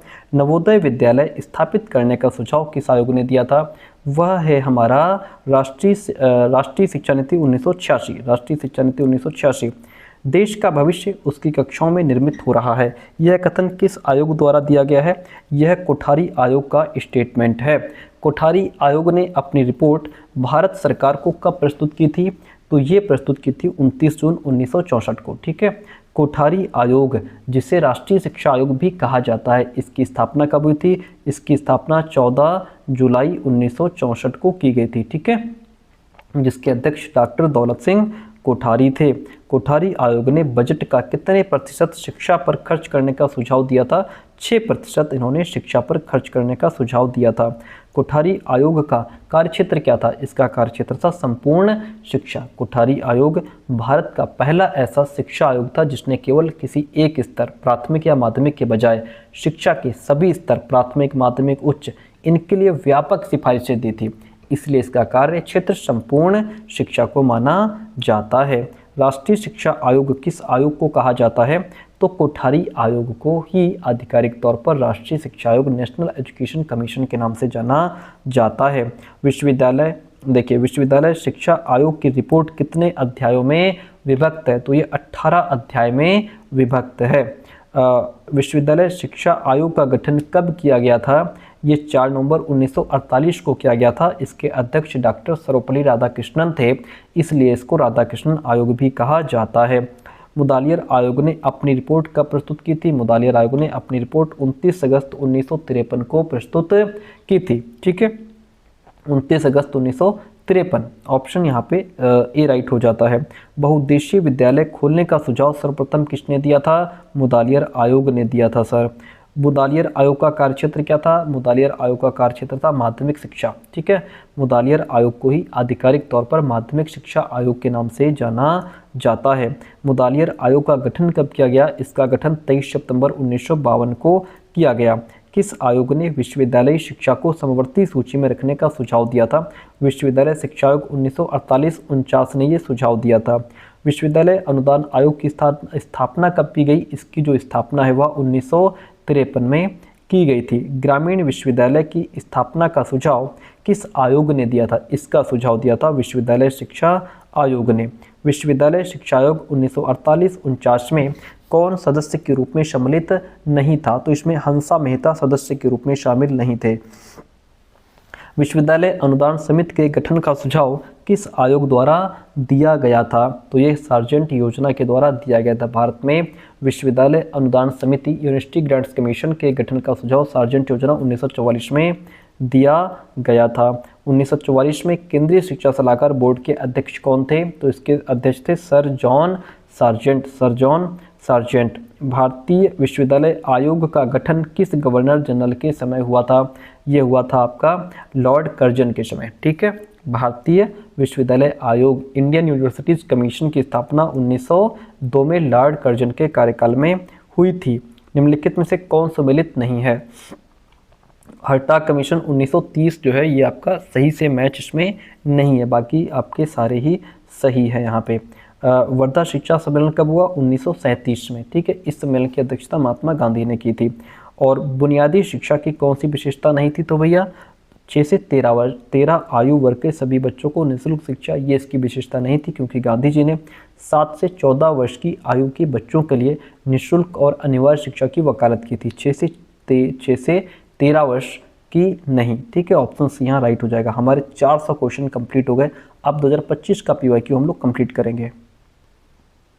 चलिए शुरू करते हैं। ये हमारा जो PYQ शुरू करने जा रहे हैं 2025 का PYQ है और 400 क्वेश्चंस कंप्लीट हो गए। 2021 पढ़ लिया, 22 पढ़ लिया, 23 पढ़ लिया, 24 पढ़ लिया, अब 25 पढ़ेंगे। 401 नंबर क्वेश्चन मान के चलो इसको। ठीक है, कहता है लॉर्ड विलियम बेंटिक ने जन शिक्षा समिति का अध्यक्ष किसे बनाया था? मैकाले को बनाया था। ऑप्शन फर्स्ट राइट है। किसने कहा एक अच्छे यूरोपीय पुस्तकालय की एक अलमारी की पुस्तकें भारत और अरब के संपूर्ण साहित्य के बराबर हैं? मैकाले ने कहा था। क्वेश्चन सब रिपीट होते हैं। फिर कहता है मैकाले मिनट सबके लिए शिक्षा की अवधारणा पर आधारित था। नहीं, ये बात गलत है। वुड का घोषणा पत्र कुछ लोगों के लिए शिक्षा का पक्षधर था। ये भी गलत है। दोनों ही ऑप्शन हमारे इसमें गलत हो जाते हैं। ठीक है, तो ना तो एक सही है ना तो दो सही है। अगर ये ऐसे होता कि मैकाले मिनट कुछ लोगों के लिए शिक्षा का पक्षधर था तो हम इसको मान लेते। अगर ये ऐसे होता वुड का घोषणा पत्र सबके लिए शिक्षा की अवधारणा पर आधारित था तब ये सही हो जाता, लेकिन इसको ऐसे उल्टा दे दिया है। दोनों ही सही नहीं है हमारे। ऑप्शन डी यहाँ राइट हो जाता है। कहता है वुड के घोषणा पत्र के प्रतिफल के संदर्भ में निम्न कथनों पर विचार कीजिए। क्या विचार करना है भाई? कहता है देखिएगा, इसने अधोमुखी निषिद्धन सिद्धांत को अस्वीकार कर दिया। इसने मातृभाषा शिक्षा एवं व्यावसायिक शिक्षा पर बल दिया। इसने मद्रास, कलकत्ता एवं बम्बई में विश्वविद्यालयों की स्थापना भी संभव हुई। तीनों ही बातें ठीक हो जाती हैं, इसलिए हम ऑप्शन नंबर डी के साथ में चले जाएंगे। ऑकलैंड ने अपनी शिक्षा नीति कब घोषित की थी? ऑकलैंड ने अपनी शिक्षा नीति 1839 में घोषित की थी। विलियम बेंटिक ने अपनी शिक्षा नीति की घोषणा कब की? विलियम बेंटिक ने 1835 में अपनी शिक्षा नीति की घोषणा की थी। प्राच्य पाश्चात्य विवाद का संबंध किस आज्ञा पत्र से है? चार्टर एक्ट 1813 से। भारतीय पुनर्जागरण के अग्रदूत कौन माने जाते हैं? भारतीय पुनर्जागरण के अग्रदूत राजा राममोहन राय माने जाते हैं। चार्टर एक्ट 1813 के पश्चात भारत में देशी पाठशालाओं के पतन के क्या कारण हैं? शासकीय सहायता का अभाव, संकुचित पाठ्यक्रम, जातीय भेदभाव या फिर ये सारे ही? तो यहाँ पे चार्टर एक्ट 1813 के पश्चात भारत में देशी पाठशालाओं के पतन के ये सारे ही कारण हैं। ऑप्शन डी राइट हो जाएगा। 19वीं शताब्दी के प्रारंभ में भारत में साक्षरता प्रतिशत कितना था? लगभग 7% था सर। कितना? लगभग 7%। किस गवर्नर जनरल के कार्यकाल में एडम्स रिपोर्ट प्रस्तुत की गई थी? तो वो थे लॉर्ड ऑकलैंड, जिनके कार्यकाल में एडम्स रिपोर्ट प्रस्तुत की गई थी। क्वेश्चन नंबर 12 कहता है एडम्स द्वारा प्रस्तावित शिक्षा योजना के विषय में क्या सत्य है? निस्यंदन के सिद्धांत का विरोध हुआ। Very good. कृषि शिक्षा पर ध्यान दिया गया, ये भी ठीक है। अध्यापक प्रशिक्षण पर ध्यान केंद्रित करना, ये भी ठीक है। यहाँ पे जो ऑप्शन डी है आपका वह राइट हो जाएगा। अगला क्वेश्चन आपसे कहता है कि किस गवर्नर जनरल ने प्राच्य शिक्षा हेतु 31,000 रुपये प्रतिवर्ष की धनराशि स्वीकृत की थी? वह थे ऑकलैंड। कौन थे सर? वह थे ऑकलैंड। क्वेश्चन कहता है निम्न में से कौन सा निस्यंदन सिद्धांत का परिणाम नहीं है? देखिएगा कौन सा परिणाम नहीं है। अंग्रेजी माध्यम में उच्च शिक्षा का प्रसार, अंग्रेजी शिक्षा प्राप्त भारतीयों को सरकारी नौकरियों में अवसर, सामाजिक समरसता में वृद्धि या फिर अंग्रेजी समर्थक का निर्माण? तो वो हो जाएगा सामाजिक समरसता में वृद्धि। क्या हो जाएगा? सामाजिक समरसता में वृद्धि। ऑप्शन सी राइट हो जाता है। लॉर्ड मैकाले को काउंसिल के किस पद पर भेजा गया था? तो इसको जो है यहाँ पे विधिक सलाहकार या फिर कानूनी सलाहकार के रूप में भेजा गया था। कोई भी विषय हमारा ध्यान इतना आकर्षित नहीं करता जितना शिक्षा, ये हमारा पवित्र कर्तव्य है। यह कथन किस नीति का है? यह कथन वुड्स घोषणा पत्र का है, वुड्स डिस्पैच का है। वुड्स घोषणा पत्र 1854 के संदर्भ में निम्न में से कौन सा सत्य है? चलिए कौन सा सत्य है? कंपनी शासित क्षेत्रों में शिक्षा का उत्तरदायित्व तो कंपनी को दिया गया, ठीक है। जन शिक्षा विभाग की स्थापना की गई, सहायता अनुदान प्रणाली की भी शुरुआत की गई।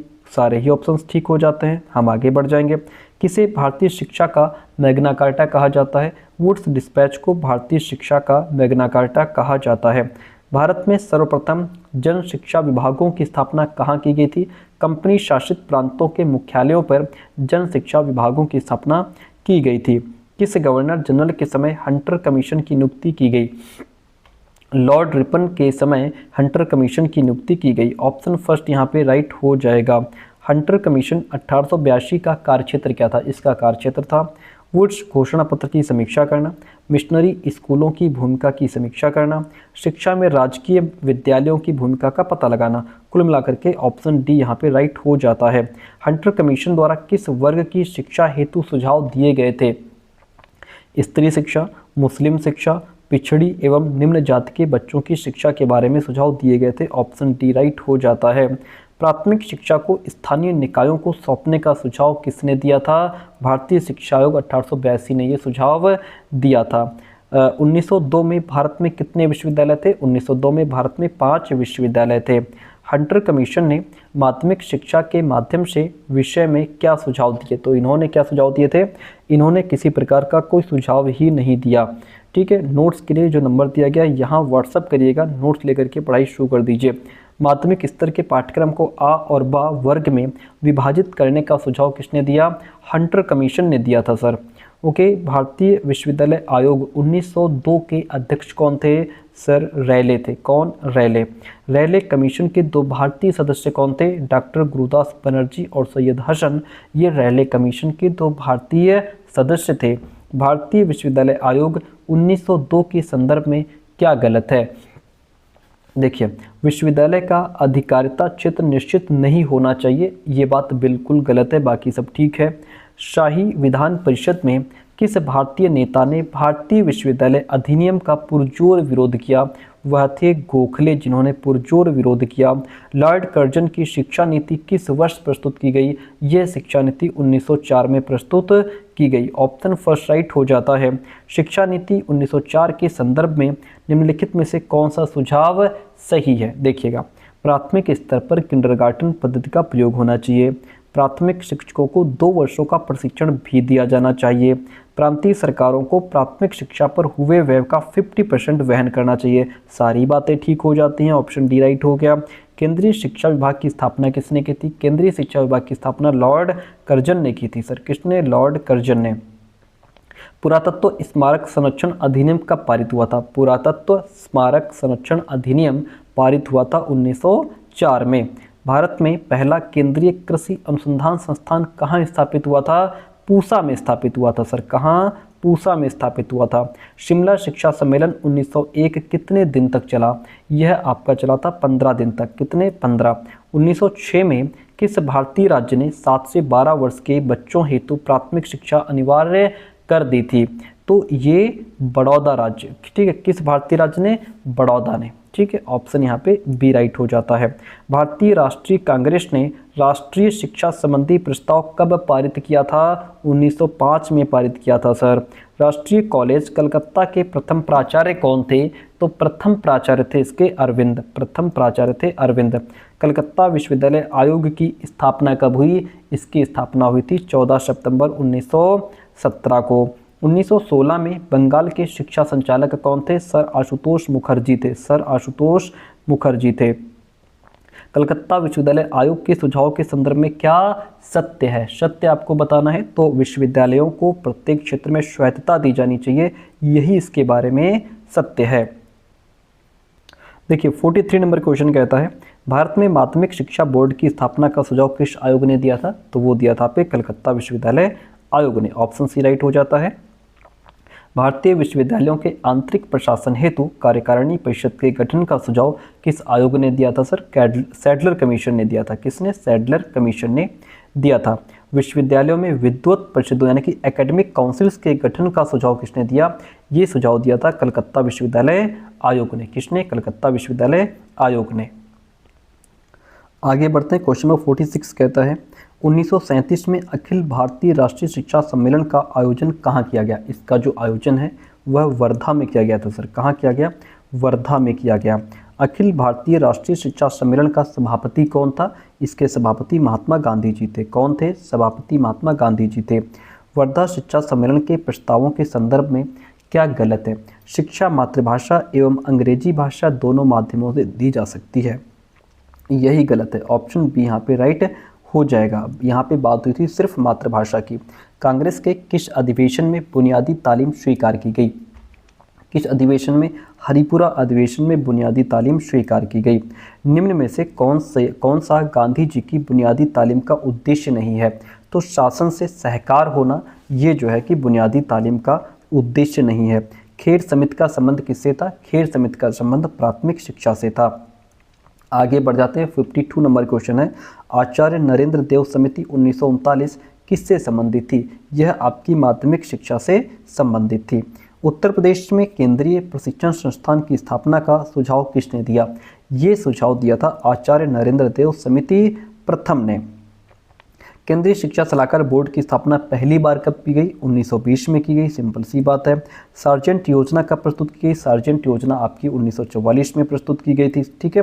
विश्वविद्यालय अनुदान समिति के गठन का सुझाव किसने दिया? तो ये सुझाव दिया था सार्जेंट योजना 1944 ने। सार्जेंट योजना 1944। ऑप्शन डी राइट हो जाएगा। सार्जेंट योजना हेतु कितनी धनराशि आवंटित की गई थी? 313 करोड़ रुपए की धनराशि आवंटित की गई थी। निम्न में से कौन राधाकृष्ण आयोग का सदस्य नहीं था? श्री कृष्ण शास्त्री जो थे ये राधाकृष्ण आयोग के सदस्य नहीं थे। राधाकृष्ण आयोग ने अपना प्रतिवेदन किस तिथि को भारत सरकार को प्रस्तुत किया था? 25 अगस्त 1949 को भारत सरकार को प्रस्तुत किया था अपना प्रतिवेदन। भारत में शिक्षा को समवर्ती सूची में कब लाया गया? तो समवर्ती सूची में 1976 में लाया गया। कब लाया गया सर? 1976 में। फिर 14 वर्ष तक के बच्चों की अनिवार्य एवं निःशुल्क शिक्षा का निर्देश संविधान के किस अनुच्छेद में किया गया है? वह अनुच्छेद है हमारा 45वां अनुच्छेद। कौन सा है? 45वां अनुच्छेद। निम्न में से कौन माध्यमिक शिक्षा आयोग 1952-53 का सदस्य नहीं था? आचार्य नरेंद्र देव नहीं थे। ऑप्शन डी राइट हो जाएगा। बहुउद्देशीय विद्यालय खोलने का सुझाव सर्वप्रथम किसने दिया? बहुउद्देशीय विद्यालय खोलने का सुझाव सर्वप्रथम मुदालियर आयोग ने दिया। मुदालियर कमीशन ने माध्यमिक स्तर के पाठ्यक्रम को कितने वर्गों में विभाजित किया था? सर 7 वर्गों में विभाजित किया था। कोठारी आयोग का गठन कब हुआ? कोठारी आयोग का गठन 14 जुलाई 1964 को हुआ था। राष्ट्रीय शिक्षा आयोग 1964 के अध्यक्ष कौन थे? इसके अध्यक्ष थे दौलत सिंह कोठारी, जिसको हम कोठारी आयोग भी कहते हैं। कोठारी आयोग ने बजट का कितने प्रतिशत शिक्षा पर खर्च करने का सुझाव दिया? 6% शिक्षा पर खर्च करने का सुझाव दिया था। राष्ट्रीय शिक्षा आयोग 1964 ने माध्यमिक शिक्षा को कितने प्रतिशत छात्रों के लिए पूर्ण शिक्षा अनुमानित की थी? 70%। सर कितना? 70%। राष्ट्रीय शिक्षा नीति 1986 का शीर्षक क्या था? शिक्षा की चुनौती, नीति संबंधी परिप्रेक्ष्य, यही इसका शीर्षक था। किस शिक्षा नीति में पहली बार प्रारंभिक बाल्यावस्था देखभाल एवं शिक्षा के विषय पर बात की गई? तो ये आपकी बात हुई थी राष्ट्रीय शिक्षा नीति 1986 में। ब्लैक बोर्ड योजना को उच्च प्राथमिक स्तर पर कब लागू किया गया? 1992 में लागू किया गया। जनार्दन रेड्डी समिति का उद्देश्य क्या था? इसका उद्देश्य था राष्ट्रीय शिक्षा नीति 1986 की समीक्षा करना। राष्ट्रीय शिक्षा नीति 2020 की प्रारूप समिति के अध्यक्ष कौन थे? इसके NEP 2020 के अध्यक्ष थे डॉक्टर के कस्तूरी रंगन। भारत ने सतत विकास के लिए 2030 एजेंडा के लक्ष्य सतत विकास 4 को कब अपनाया? 2015 में अपनाया। राष्ट्रीय शिक्षा नीति 2020 की नई पाठ्यचर्या संरचना के अनुसार मध्य चरण में कौन सी कक्षाएं शामिल हैं? तो मध्य चरण में कक्षा 6 से 8 तक की कक्षाएं इसमें शामिल हैं। भारतीय ज्ञान प्रणाली सत्य, चित्त एवं आनंद को किस एक शब्द में व्यक्त करती हैं? तो वो शब्द हमारा सच्चिदानंद हो जाएगा। सर कौन सा शब्द हो जाएगा? सच्चिदानंद हो जाएगा। समाजशास्त्र से संबंधित महत्वपूर्ण पुस्तक कौन सी है? वह पुस्तक है धर्मशास्त्र। कौन सी? धर्मशास्त्र। कंप्यूटर विज्ञान में प्रयुक्त द्विआधारी अंक पद्धति का मौलिक विचार किस पुस्तक में उपलब्ध है? छंद शास्त्र में उपलब्ध है। सर छंद शास्त्र में उपलब्ध है। शिक्षावली का संबंध किस उपनिषद से है? शिक्षावली का संबंध तैत्तिरीयोपनिषद से है। तैत्तिरीयोपनिषद से है। धनुर्वेद उपवेद है। धनुर्वेद जो है यह यजुर्वेद का उपवेद है। वैदिक काल में शिक्षा का मुख्य उद्देश्य क्या था? वैदिक काल में शिक्षा का मुख्य उद्देश्य आध्यात्मिक विकास करना था। वैदिक काल में शिक्षा केंद्र तक्षशिला वर्तमान में पाकिस्तान के किस स्थान पर स्थित था? तो वो स्थान था हमारा इस्लामाबाद। कौन सा है? इस्लामाबाद। किसने कहा ऐसा कोई देश नहीं जहां ज्ञान के प्रति प्रेम इतने प्राचीन समय में आरंभ हुआ हो जितना भारत में, या जिसने इतना स्थायी और शक्तिशाली प्रभाव उत्पन्न किया हो जितना भारत ने? ये बात किसने कही है? सर ये बात F.W. थॉमस की है। F.W. थॉमस की है। वैदिक काल में 4 वेदों का अध्ययन करने वाले विद्यार्थी को क्या कहा जाता है? इसको आदित्य कहते हैं। क्या कहते हैं? आदित्य। निम्न में से कौन से वैदिककालीन शिक्षा के प्रमुख केंद्र थे? वैदिककालीन शिक्षा के प्रमुख केंद्र तक्षशिला, मिथिला और काशी, ये सभी थे। ऑप्शन डी यहाँ पे राइट हो जाएगा। बौद्ध शिक्षा प्रणाली में प्राथमिक शिक्षा की अवधि कितनी थी? प्राथमिक शिक्षा की अवधि 6 वर्ष थी। सिद्धिरस्तु नामक पुस्तक किस शिक्षा प्रणाली से संबंधित थी? यह आपकी बौद्ध शिक्षा प्रणाली से संबंधित थी। पबजा संस्कार किस समय किया जाता था? पबजा संस्कार आपका संघ में प्रवेश होने के समय किया जाता था। बौद्ध काल में बौद्ध शिक्षा का माध्यम कौन सी भाषा हुआ करती थी? पाली भाषा हुआ करती थी। बौद्ध काल में चिकित्सा विज्ञान की शिक्षा का मुख्य केंद्र क्या था? तो इसका मुख्य केंद्र था तक्षशिला। तक्षशिला। अगला देखिए 91 नंबर क्वेश्चन। बाकी आपको बता दें कि देखिए जो हमारे पेड विद्यार्थी हैं, ठीक है, वो क्या करें, ये जो PYQs हैं ये तो हमने करवाई है, साथ में हमने जो इंपॉर्टेंट MCQs का कलेक्शन दिया है, जो हमने चैप्टर वाइज MCQs आपको सेंड किए हैं उसको पढ़िए, जो हमने शॉर्ट नोट्स आपको दिया है 1 लाइनर उसको बहुत अच्छे से एनालिसिस कीजिए, तभी आप बेहतर मार्क्स ला सकते हैं। ये जो वीडियो है 500 क्वेश्चन की, ये तो आप सिर्फ पास तो इससे हो जाएंगे, लेकिन और बेहतर करना है, 75 आउट ऑफ 75 लेकर के आने हैं। तो जितना मटेरियल हमने आपको प्रोवाइड कराया है, शॉर्ट नोट्स, इंपॉर्टेंट MCQs और चैप्टर वाइज MCQs, वो सारा आप पढ़ लीजिए, ठीक है। अगर समय नहीं है तो सिर्फ PYQs और हमारे शॉर्ट नोट्स जो 1 लाइनर है बस उतना पढ़ लीजिए, पर्याप्त हो जाएगा। निम्न में से कौन सा मुस्लिम शिक्षा प्रणाली का उद्देश्य नहीं है? तो देखिए, ज्ञान का विकास, नैतिक एवं चारित्रिक विकास, इस्लामिक संस्कृति का प्रसार, ये सब मुस्लिम शिक्षा प्रणाली के उद्देश्य हैं। संसार से वैराग्य जो है वो इसका उद्देश्य नहीं है। नैतिक शिक्षा से संबंधित पुस्तक गुलिस्तां और बोस्तां के लेखक कौन हैं? इसके लेखक शेख सादी। मुस्लिम काल में शिक्षा का माध्यम क्या था? मुस्लिम काल में शिक्षा का माध्यम अरबी और फारसी था। और दूसरी बात, देखिए, अगर आपने अभी तक हमारा व्हाट्सएप चैनल ज्वाइन नहीं किया है तो फटाफट कर लीजिए, ताकि आपसे कोई वीडियो मिस ना हो जाए, कोई वीडियो छूट ना जाए, है ना। क्योंकि जो भी वीडियो यूट्यूब पे अपलोड होती है वो सीधा हमारे व्हाट्सएप चैनल पे तुरंत हम शेयर कर देते हैं, ठीक है। तो वहाँ से आप वीडियो तुरंत मिल जाएगी, क्योंकि व्हाट्सएप तो आप दिन भर स्क्रॉल करते रहते हो, मैसेज आते रहते हो, तो आप देखते रहते हो। यूट्यूब कई बार मिस भी हो जाता है आपसे, तो 93 का ऑप्शन यहाँ पे भी राइट हो जाएगा। चलिए, मध्यकाल में किस शहर को सिराजे हिंद कहा जाता था? जौनपुर को सिराजे हिंद कहा जाता था। मुस्लिम शिक्षा प्रणाली में बिस्मिल्लाह खानी रस्म 4 वर्ष 4 माह 4 दिन का जब बालक हो जाता था तब ये रस्म अदा करवाई जाती थी।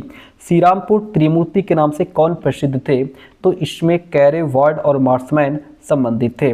कलकत्ता मदरसे की स्थापना किसने की? वॉरेन हेस्टिंग्स ने की। बनारस संस्कृत कॉलेज की स्थापना किस वर्ष हुई? इसकी स्थापना 1791 में हुई थी। ओके, आज का सेकंड लास्ट क्वेश्चन, कलकत्ता में हिंदू कॉलेज की स्थापना कब हुई? 1817 में हुई थी, ठीक है। पूना में पूना संस्कृत कॉलेज की स्थापना किसने की? ये आपके एल्फिंस्टन ने की थी। ऑप्शन यहाँ पे ए राइट हो जाता है। तो प्यारे दोस्तों, ये थी आज की क्लास जिसमें हमने 500 क्वेश्चंस को कवर किया। यदि वीडियो पसंद आई हो, हमारी मेहनत आपको पसंद आई हो, तो प्लीज़ वीडियो को लाइक, एक प्यारा सा कमेंट जरूर करके जाइए, अपने दोस्तों तक शेयर कीजिए।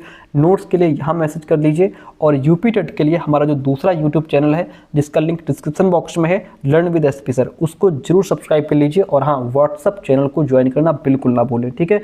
थैंक यू सो मच, मिलते हैं बहुत जल्दी नेक्स्ट क्लास में।